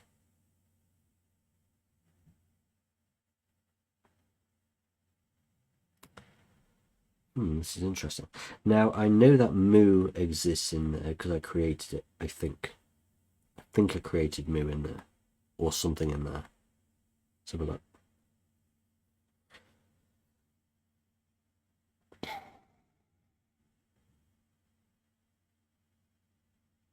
Trying to remember where it was here. What file did I create in here? moo.txt, which was allowed. Okay. So what if I copy nfs share moo.txt to the temporary directory? Oh.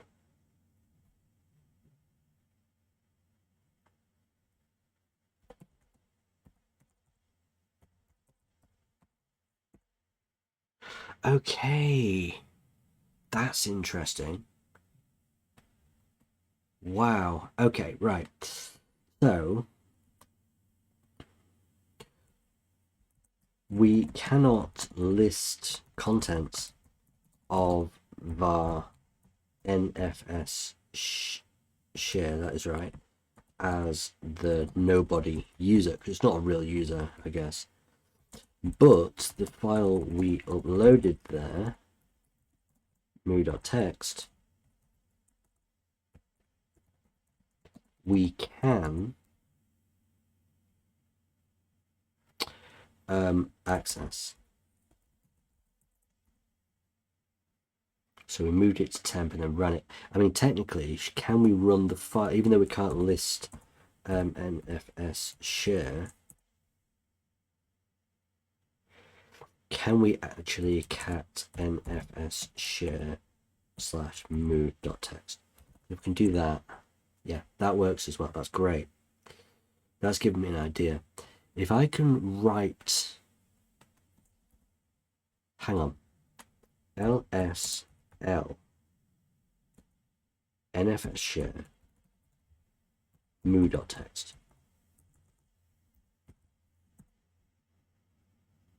Okay, so it's owned by Frank, because like I was saying, my user was 1000 sabretooth and Frank is 1000. Brilliant, brilliant. This is great. So I can write files as Frank onto the system using the NFS. I can then access the file as my current user. So what if I create I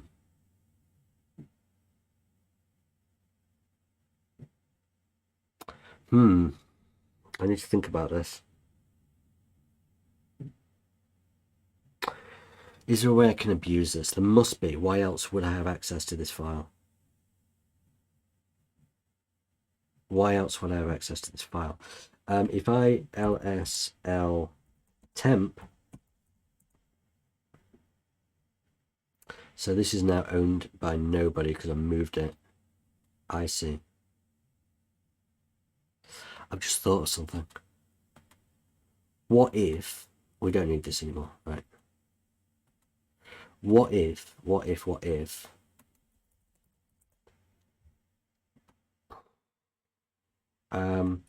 if I cd to var nfs share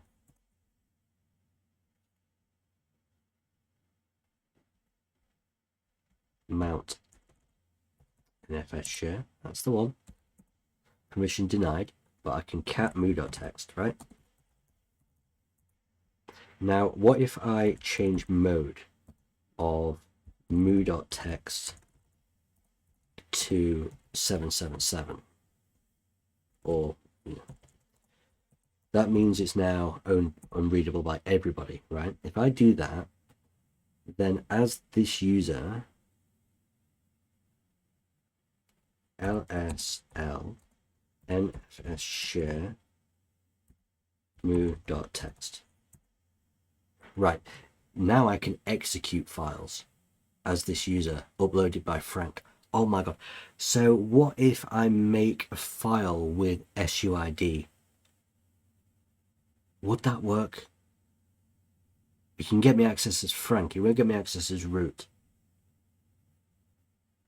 Okay, this is the plan. This is the plan. Right, so locally we can change the user mode. No, use the mode of the file. Locally we can change the mode of the file in the NFS share like this. On the target we can verify this with this. So how about a suid? Now I could use bin bash perhaps. No, maybe not. That's dumb. Let's not do that. Could I do that? What if we copy bin bash to test,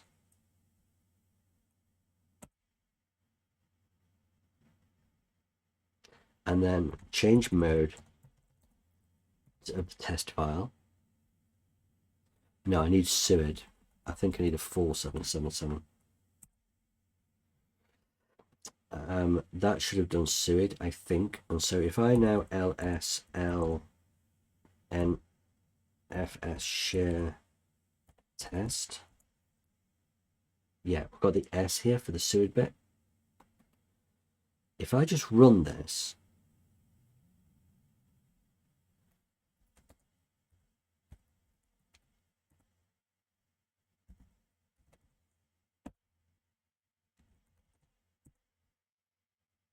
broke it. Damn it. Can I open shared object file? That was worth a try.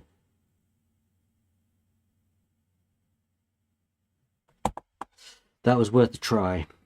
That's the right idea, I think. That's the right idea. I think I have a binary with this exact for this exact thing, right?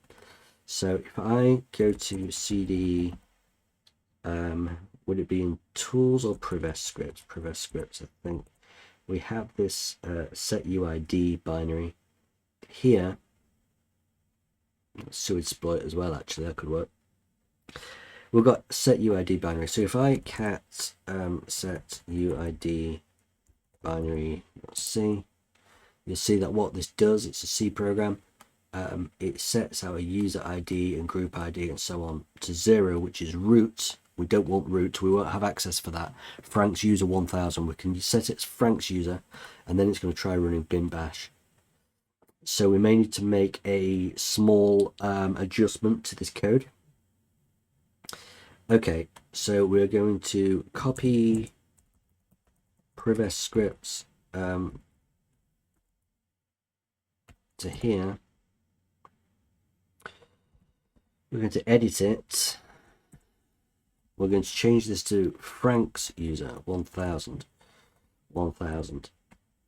because we're not going to get root rights from this because Frank hasn't got root rights. That makes sense.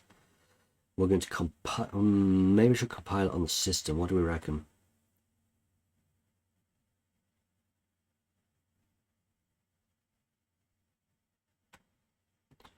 What do we reckon?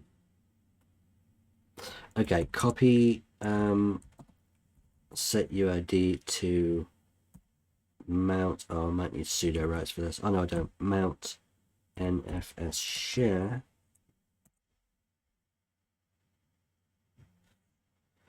And then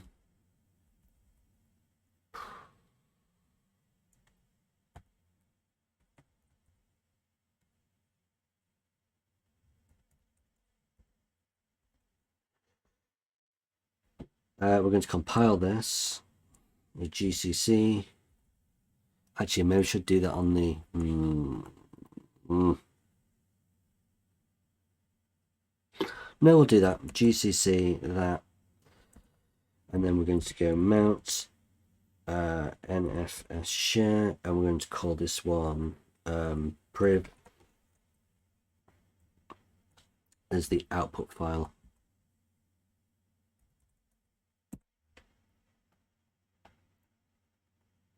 Too many arguments to set. Oh, what have I done there? Didn't mean to do too many arguments. That's dumb. Of course, it's only user and group, isn't it? Idiot. Again. Too many arguments. What? Why didn't that? Huh? I'm so confused. Try this again. Is there only one argument here? Maybe we should just set UID and leave it as that. Why is he doing that? There are not 3 arguments there anymore.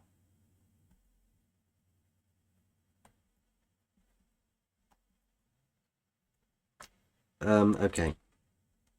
Oh. It's because I'm editing the local copy. I am so dumb. I am so dumb. My God.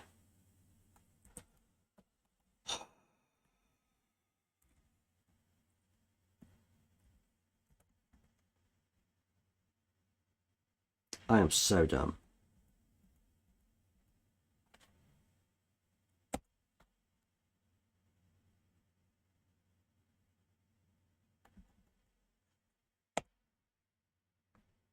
Idiot. Right, so we've done that. And now we can change the mode of this, in theory, to 4777 to make it SUID. And then we're already in here, we can just run priv. Damn. That didn't work either. Oh, it's because I'm compiling it. It's because I'm compiling it on my local system. And that's 64-bit. That's why that's not working. That is why that's not working. Okay. So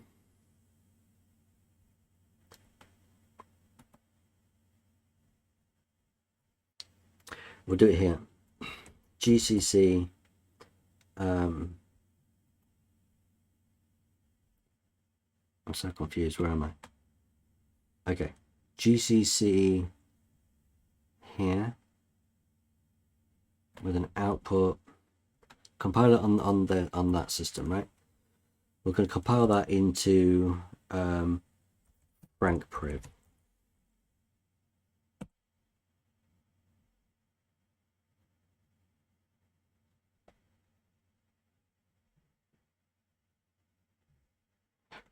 Why is there no...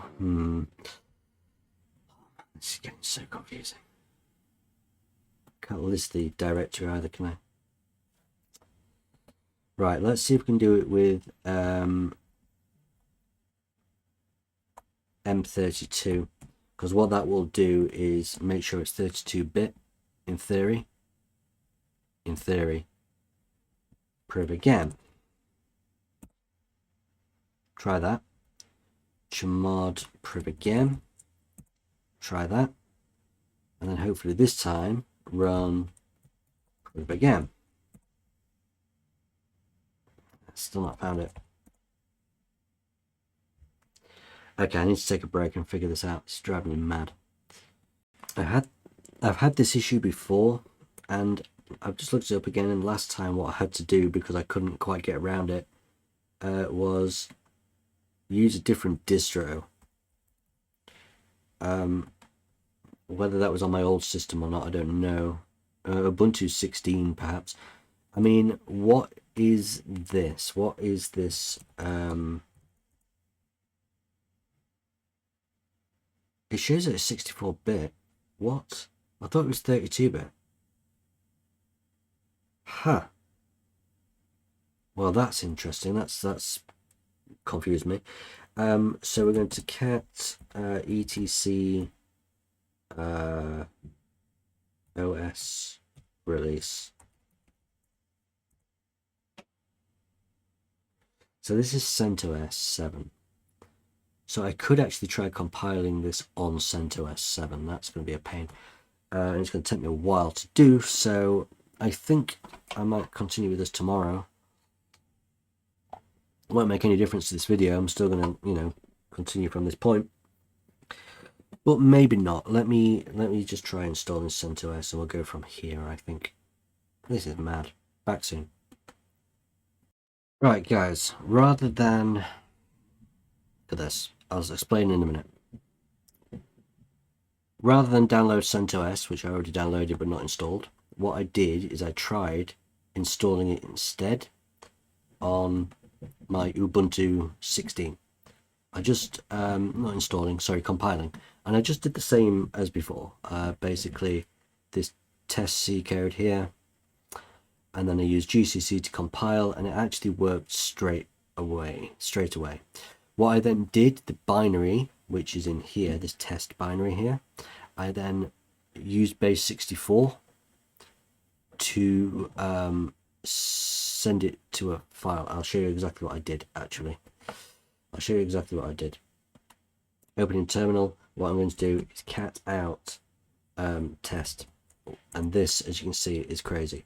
But if you cat out test and pipe it into base 64, it turns into, hang on a minute, that's what I did last time. I need the thingy character.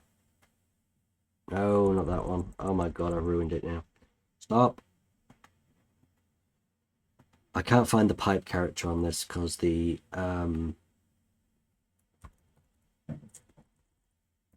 cat test. I can't find the pipe character on this at all. So I have to paste it across because I don't know the keyboard layout, which is a bit lame, but that's fine. This is just for messing about. Pipe it into base 64, right? And you ends up like this. I then copied this text over. I can close this now, actually.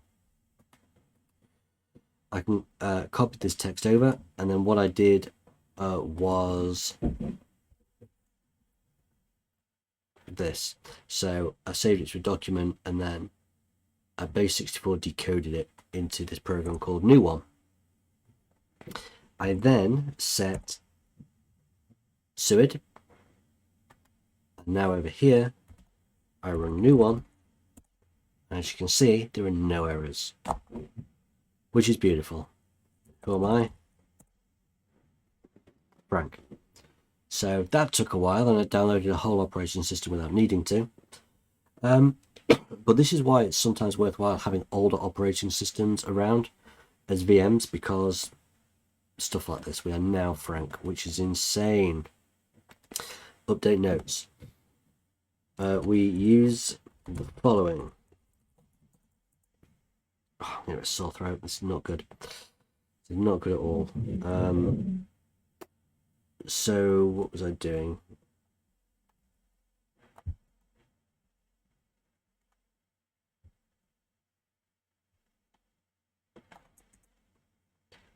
I did try adding this to the top, figured it might find it, but it didn't. So we use this, we know this works, and compile this on Ubuntu 16, because anything newer, not anything newer, but the newest one, will cause errors. We place it in the NFS share directory, give it suid rights,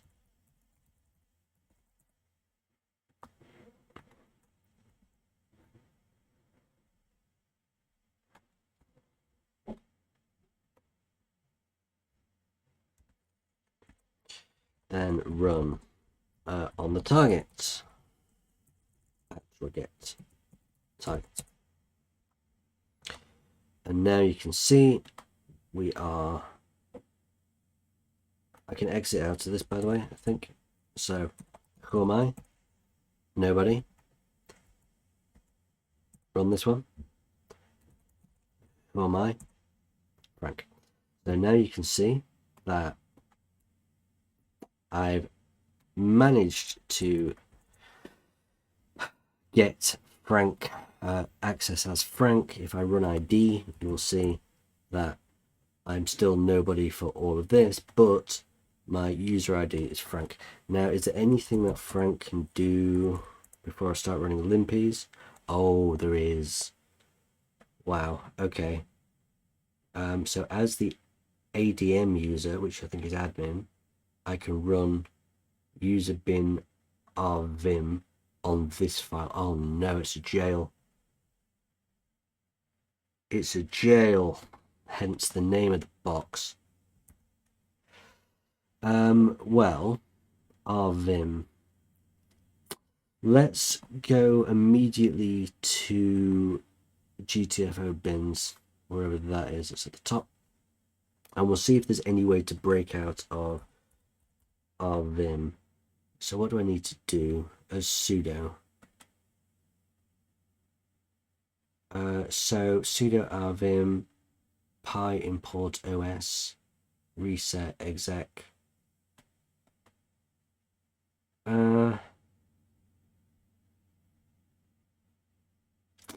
Maybe I can just run this, because I'm not, I need to do the exact, hang on, let's try it. Let's try it. Okay, so sudo user bin rvim hatevim var www html jail user dev jail.c. No TTY present. Okay. Python C import pty pty.spawn bin bash. Crap, that's not right.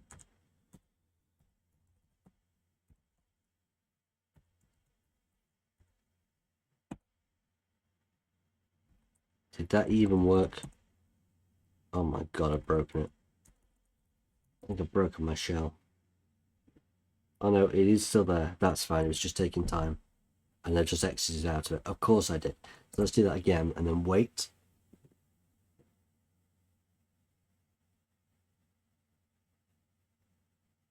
Right, that works. So I'm going to try this again.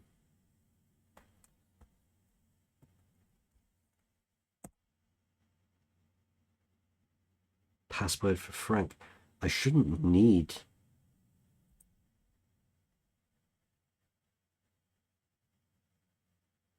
What's happened? Something's broken.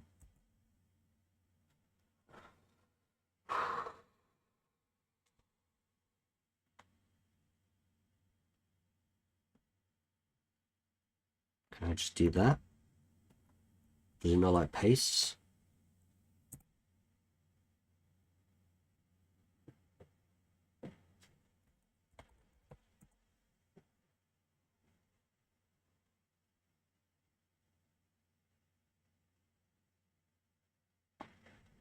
I'm going too quick with things, that's the problem.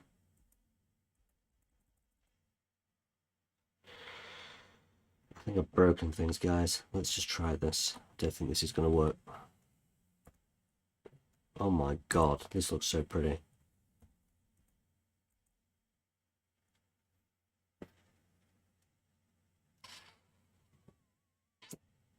I think we're broken the shell, finally.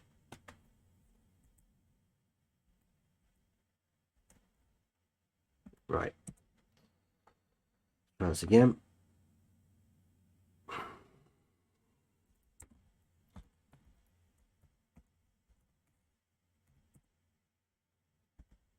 can't remember the name of the file that I used. What was it? New one. Great.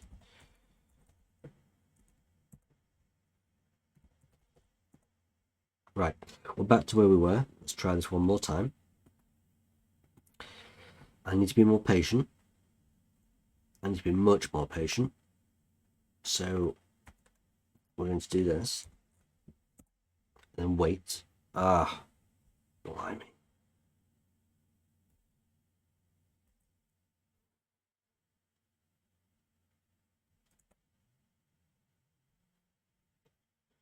I need to be much more patient. I really do. Because this is such a slow shell. You know? May have already broken it, but whatever. We're going to try again.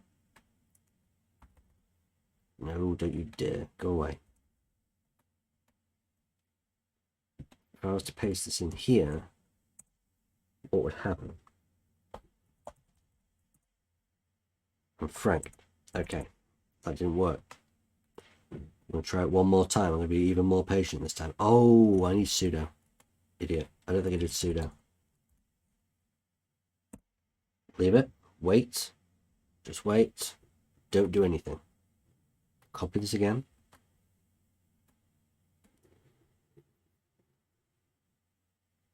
Are you going to do something? Or am I going to have to hit enter?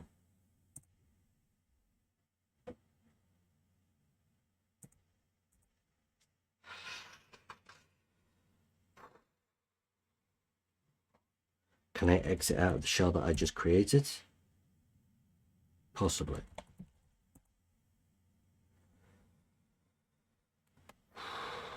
This is a mess. This is an absolute mess, but we are absolutely going to get this. We are going to absolutely going to get this. Sudo. This.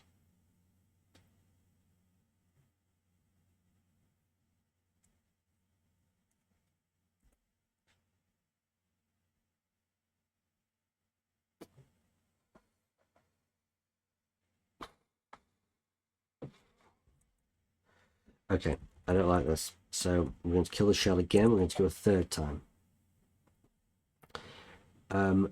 What do I do? What did I do? What did I do? CD into var nfs. Yeah.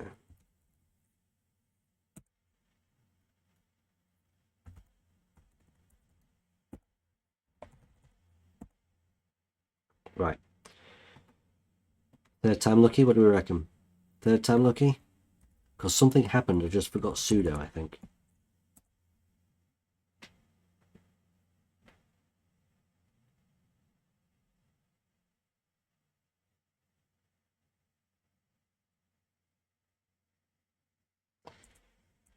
It's not running that. So if it's not running that, I'm going to have to do the Python thing again, right? Python C import.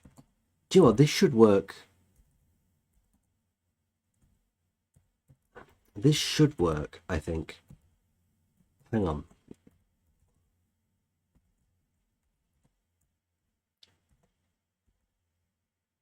This should probably work as just as well as this code here, because all it is Python code. So there's no reason that code wouldn't work, to be honest. But okay, we'll use this one because it's there. Run that. Wait. Don't be an idiot. Just wait.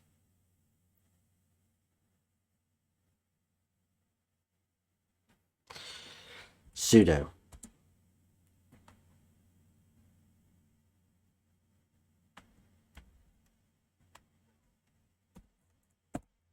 Wait. Don't do anything. It's asking for the password. Why is it asking for the password? Why is it asking for the password? It shouldn't be asking for the password. It did say no pass.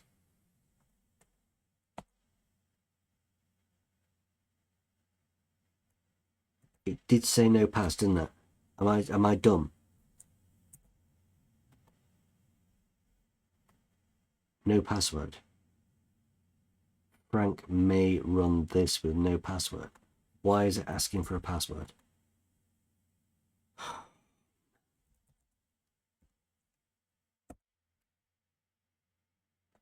I don't understand. I don't get why it's asking me for a password.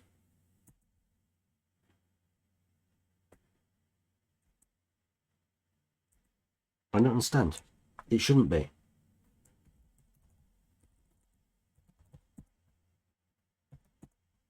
I am Frank, therefore...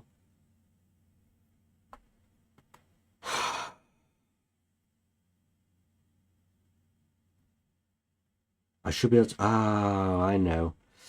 I know why. Because when I put sudo, it's assuming root, and that's not what I want to happen.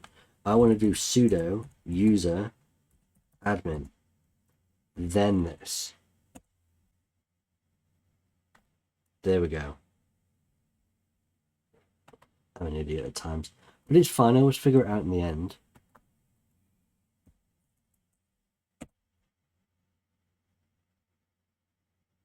What has just happened?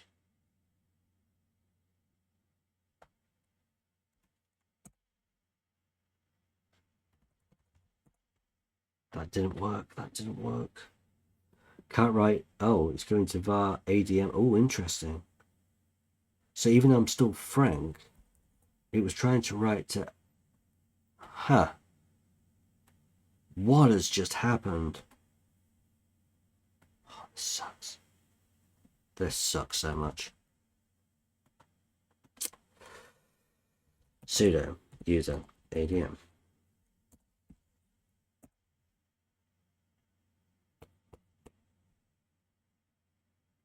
Terminal capability. Press enter or type command to continue. Type command to continue. I'll try it one more time with this.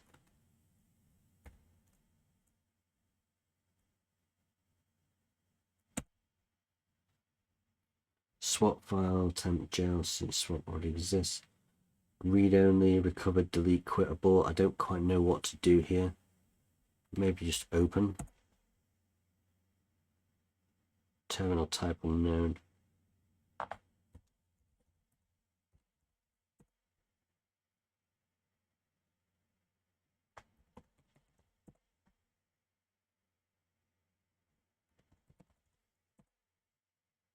Okay, so I just need to set the terminal type as screen, which is what I generally do when, you know, when things bulk up. I can go screen reset, whatever. That kind of worked. I'm not entirely sure how that worked, but it did. So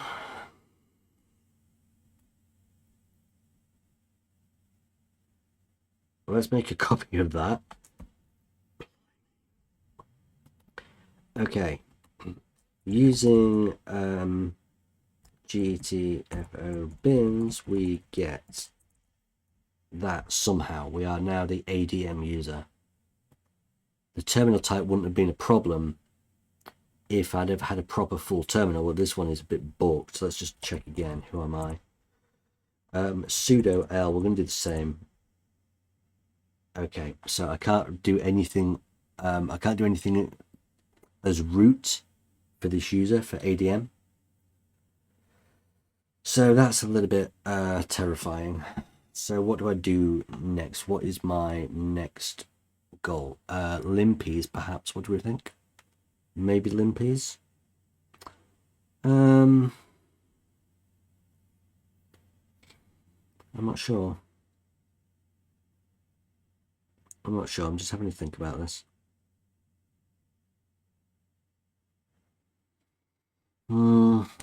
I really don't know. So I think what I'm going to do is just have a look around. What's my print working directory? We are... Oh, we're still there. What is the... Hang on. Cat etc password. Where is the add ADM user? Can't see you anywhere. Are you there? So it's in var ADM. So let's take a look at there. Home directory. Nothing in there. Fine. Oh, there is something in there. Key. Right. So ADM home directory. Are we going to get an SSH key here or something? Let's go into keys.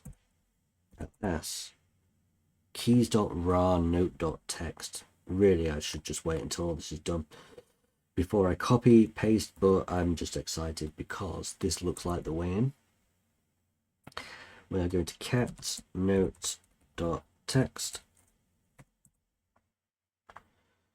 Frank, for the last time, your password for anything encrypted must be your last name followed by a 4-digit number and a symbol. Right, okay. Let me guess. The RAR file is password protected. Am I going to have to brute force a word list? Create a word list and brute force.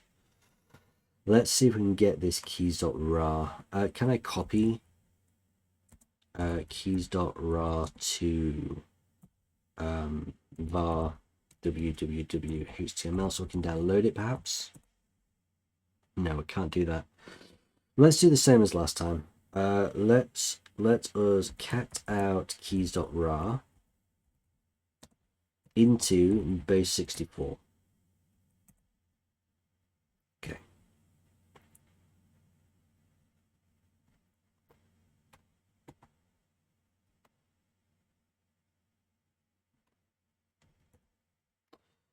Okay, so we can pretty much take this then,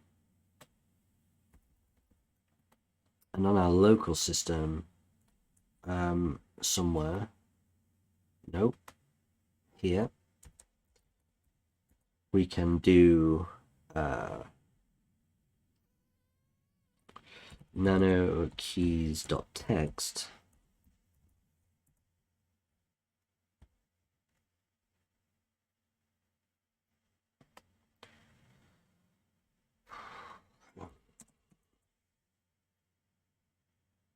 We've got a local directory as well. Was that there before?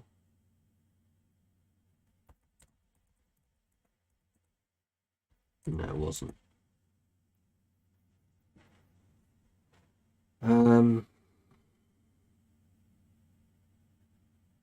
Okay.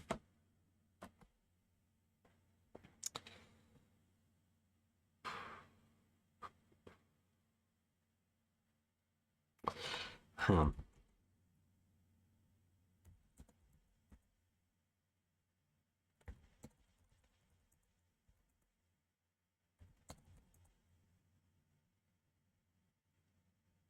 Really? What the hell's this? Oh! We'll come back to that. Let's just get this raw file. What the hell's happening? So, where am I? What am I doing? This is baffling. Right, keys.txt. Save that as that. Now, what happens then if I cat keys.txt? I mean, does it matter with the new lines in there? Oh, that's a good question. We'll find out. We'll find out. Into base64 decode and put that in a file called whatever it was. .raw. Yeah, Bade64. Well done, my friend. Well done. The question is now. That's the wrong box. What is the name of this box? Jail. Oh, that does work, but it's a public SSH key. Invalid symbol. No.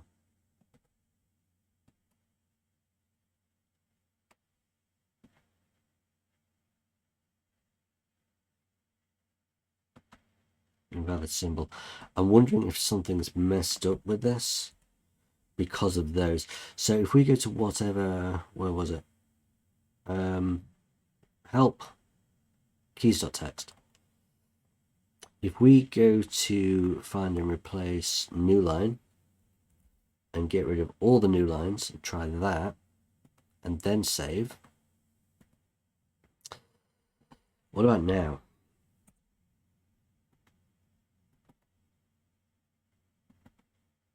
Invalid symbol. There's obviously a problem with my, there's likely a problem with my raw thing. Let's try unraw.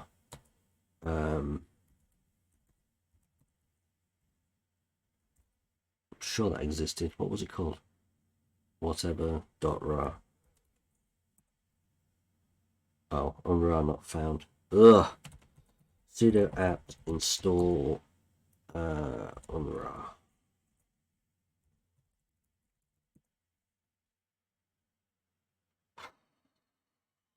Life is crazy. Is it E for, hang on, that's a bit low, isn't it? Is it E for, X for extract, right? Enter password. Yeah, fine. Right. Fine. Okay, let's update notes because I'm getting a bit confused with myself now. Where did we get to? Okay, fine. We copy this to local, save, then base64 decode. I don't need to put in how I've done that. That's quite an obvious one. Now, there was something else here. Here.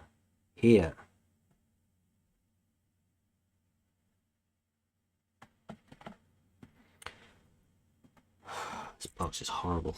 Love it. So good and horrible.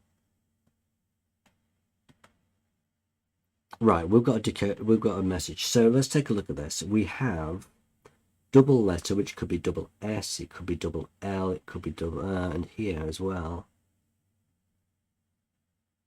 5-letter word ending in a double. Single letters can only be A or I, so that's going to be A or I, and that's going to be A or I.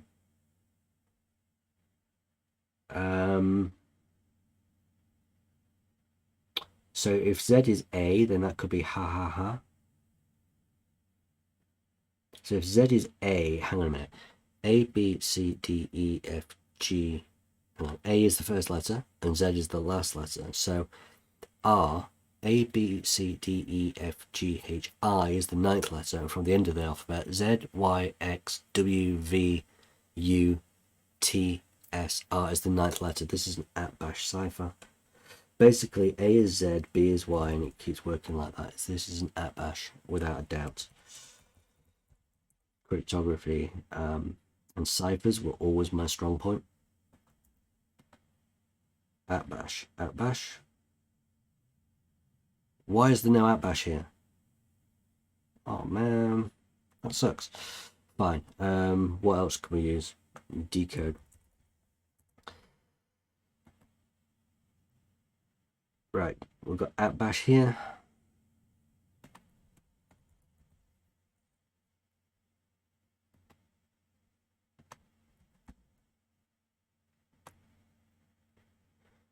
Haha, no one gets my new password. Only a few lucky souls have escaped from Alcatraz alive like I did. Alcatraz.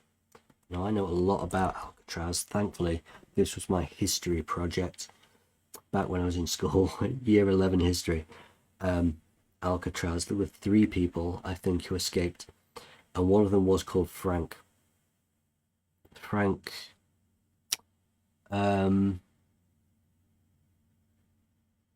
begins with M, but I can't remember his surname. Monson, perhaps, Frank Monson. Let's just look this up.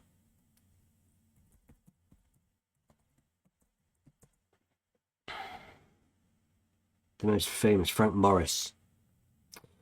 June 11th, 1962, Frank Morris. Okay.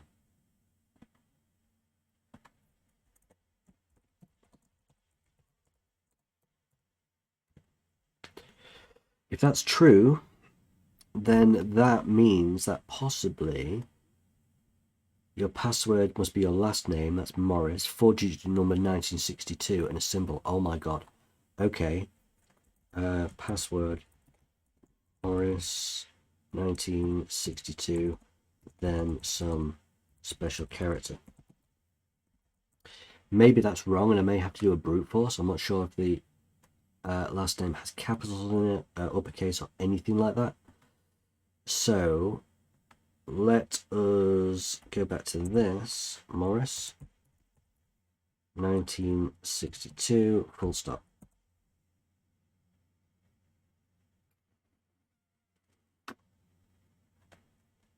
Yes. Error. Crap. Morris 1962, question mark. Morris 1962, exclamation mark. Aha. Extracting, all okay. Wow. Okay, I didn't even need to run a brute force. That was good.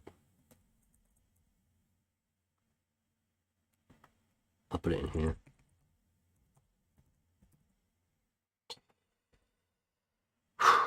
Right, we have now a public key for root. Now I know for sure that sometimes it's possible, depending on the type, to be able to get a private key out of this. RSA, isn't it, generally? So what if I use what did I use before? What did I use before for RSA? It was, let's have a look. What was it called? RSA CTF thing. Search for CTF, see what we've got. RSA CTF tool, that was the one. It wasn't too long ago, it was Sharon. Not too long ago at all. So how do we use this? Oh, I need to get into the virtual environment first, and then I can do it like this. Okay, we'll do that. The only reason I know a lot about this is because I have the exact same challenge on one of my challenge sites, or one of my challenges is this pretty much the same as this. So if this is what I'm thinking of, we are going to need to go to source, tools, venv, virtual environment, bin,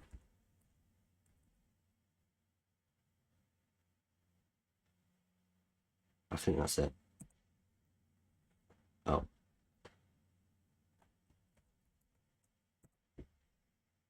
oh my god, that's not what I need to do.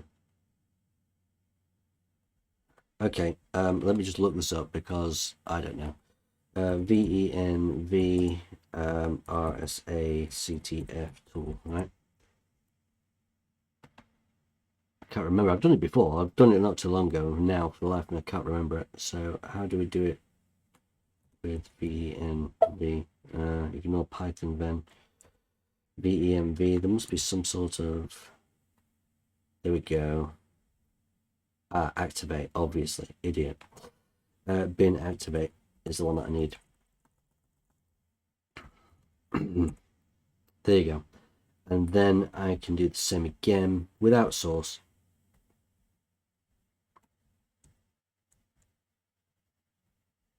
And then just run the RSA-CTF tool. Public key is going to obviously be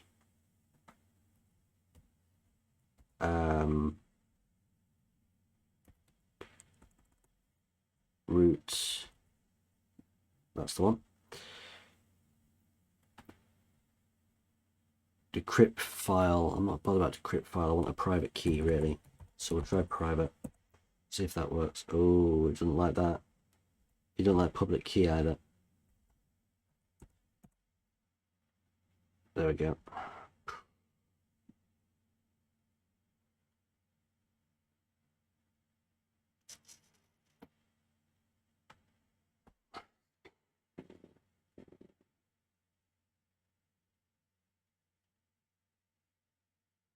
Don't know if this is going to work. Kind of hoping this works. I'm getting a really sore throat, by the way. Too much talking. It shows Carmichael attack is taking its time. Anyway, let me copy this.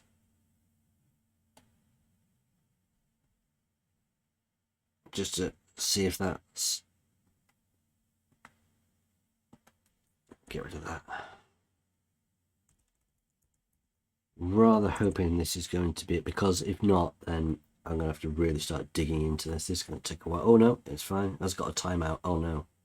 That took over a minute. Heart attack, clever. Clever.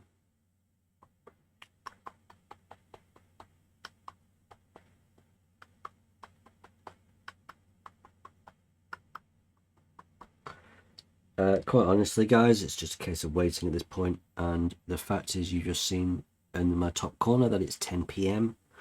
God knows when I started this, but I think I need to go to bed. I was meant to start a pen test today. As it happened, it didn't happen, so tomorrow perhaps.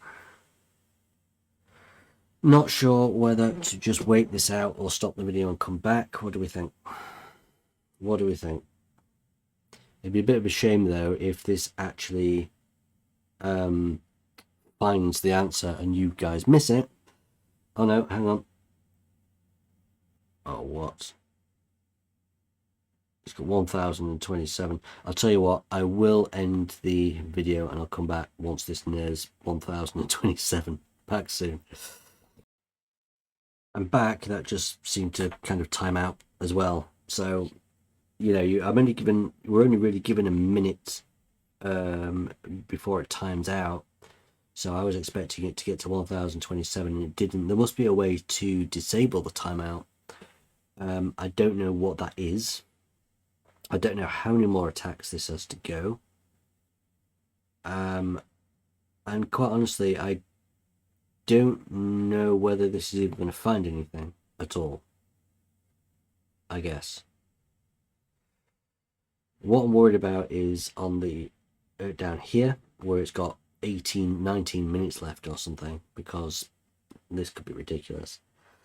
This one, which is running now, is on 5%, and I reckon by the time a minute is up and we get a timeout, you're probably going to get to about 10% or something. Oh, look at this. Attack success with Wiener method. Lovely. Look at this. We've got a private key.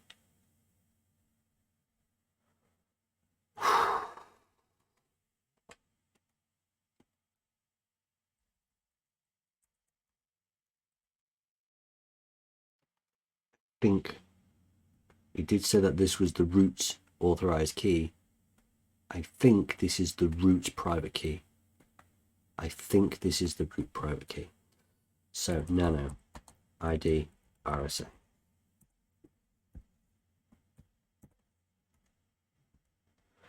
Change mode to 600. Otherwise SSH won't use it on ID RSA. SSH. Use the key ID RSA.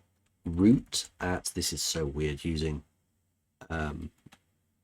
root to SSH, you know. I'm only hoping that root is enabled. Otherwise I'm going to have to do all sorts of other trickery. I've had enough of this box now. It's great. It is great fun. Come on, ready? Password.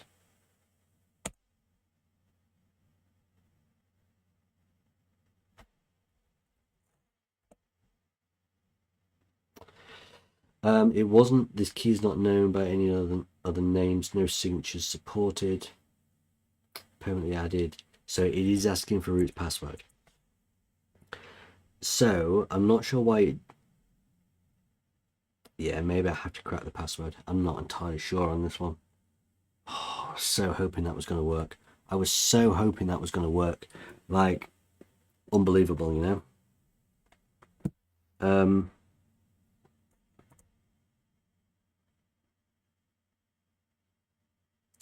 No mutual signature supported.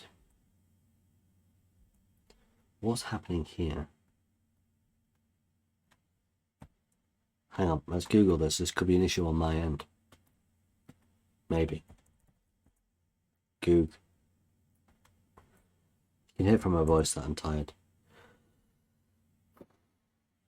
SSH or below may get mentioned error. Okay, so how do we... I've been here before. I've been here before. How do we get around this?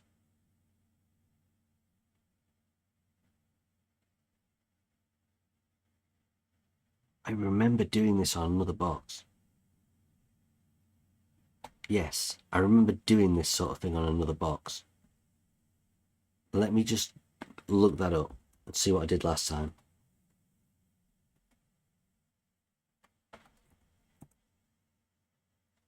We need to force SSH RSA.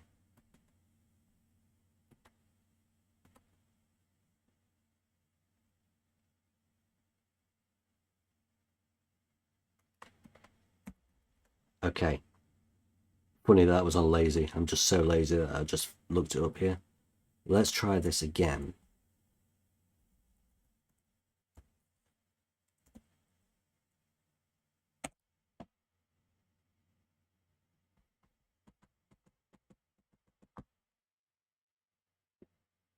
I don't know what's happening now.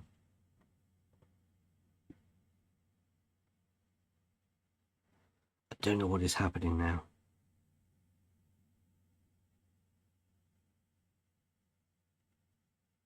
Oh my God.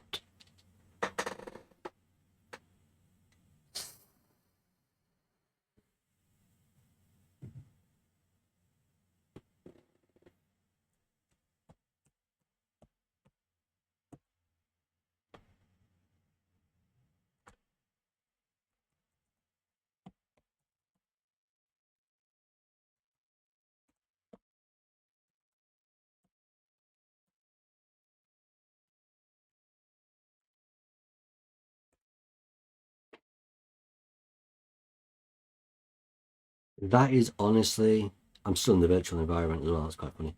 That is honestly one of the hardest boxes I have done. Full stop.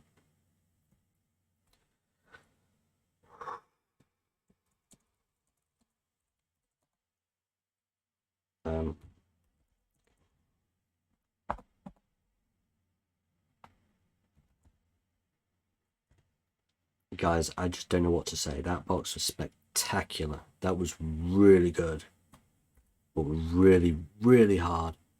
And I've been on it for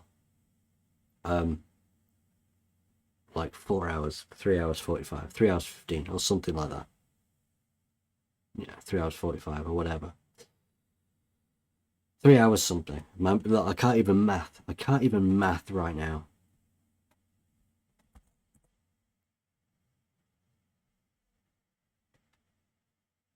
For roots,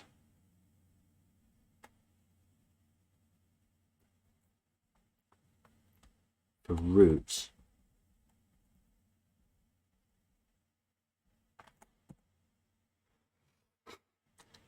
Maybe not. Let's go hard. For user, that was insane. No, that was really hard because of it's a buffer overflow, but yeah, not allowing. I didn't even check the firewall rules. Not allowing reverse shells and that. Nah, that was rough, man. That was rough.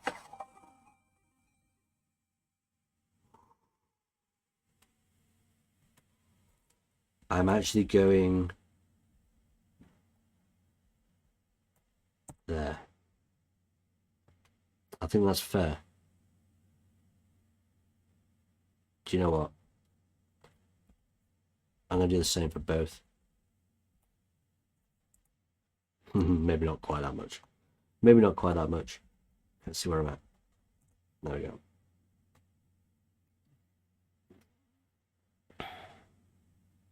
You are player 950 to have pwned jail. What can I say, guys? Please subscribe, please leave a like, please don't get too mad at me for going a bit mental on this one and doing stupid things, making stupid mistakes. It happens. And of course, please visit Nethemba.com for all your pen testing needs. Thank you so much, and goodbye. I need to sleep.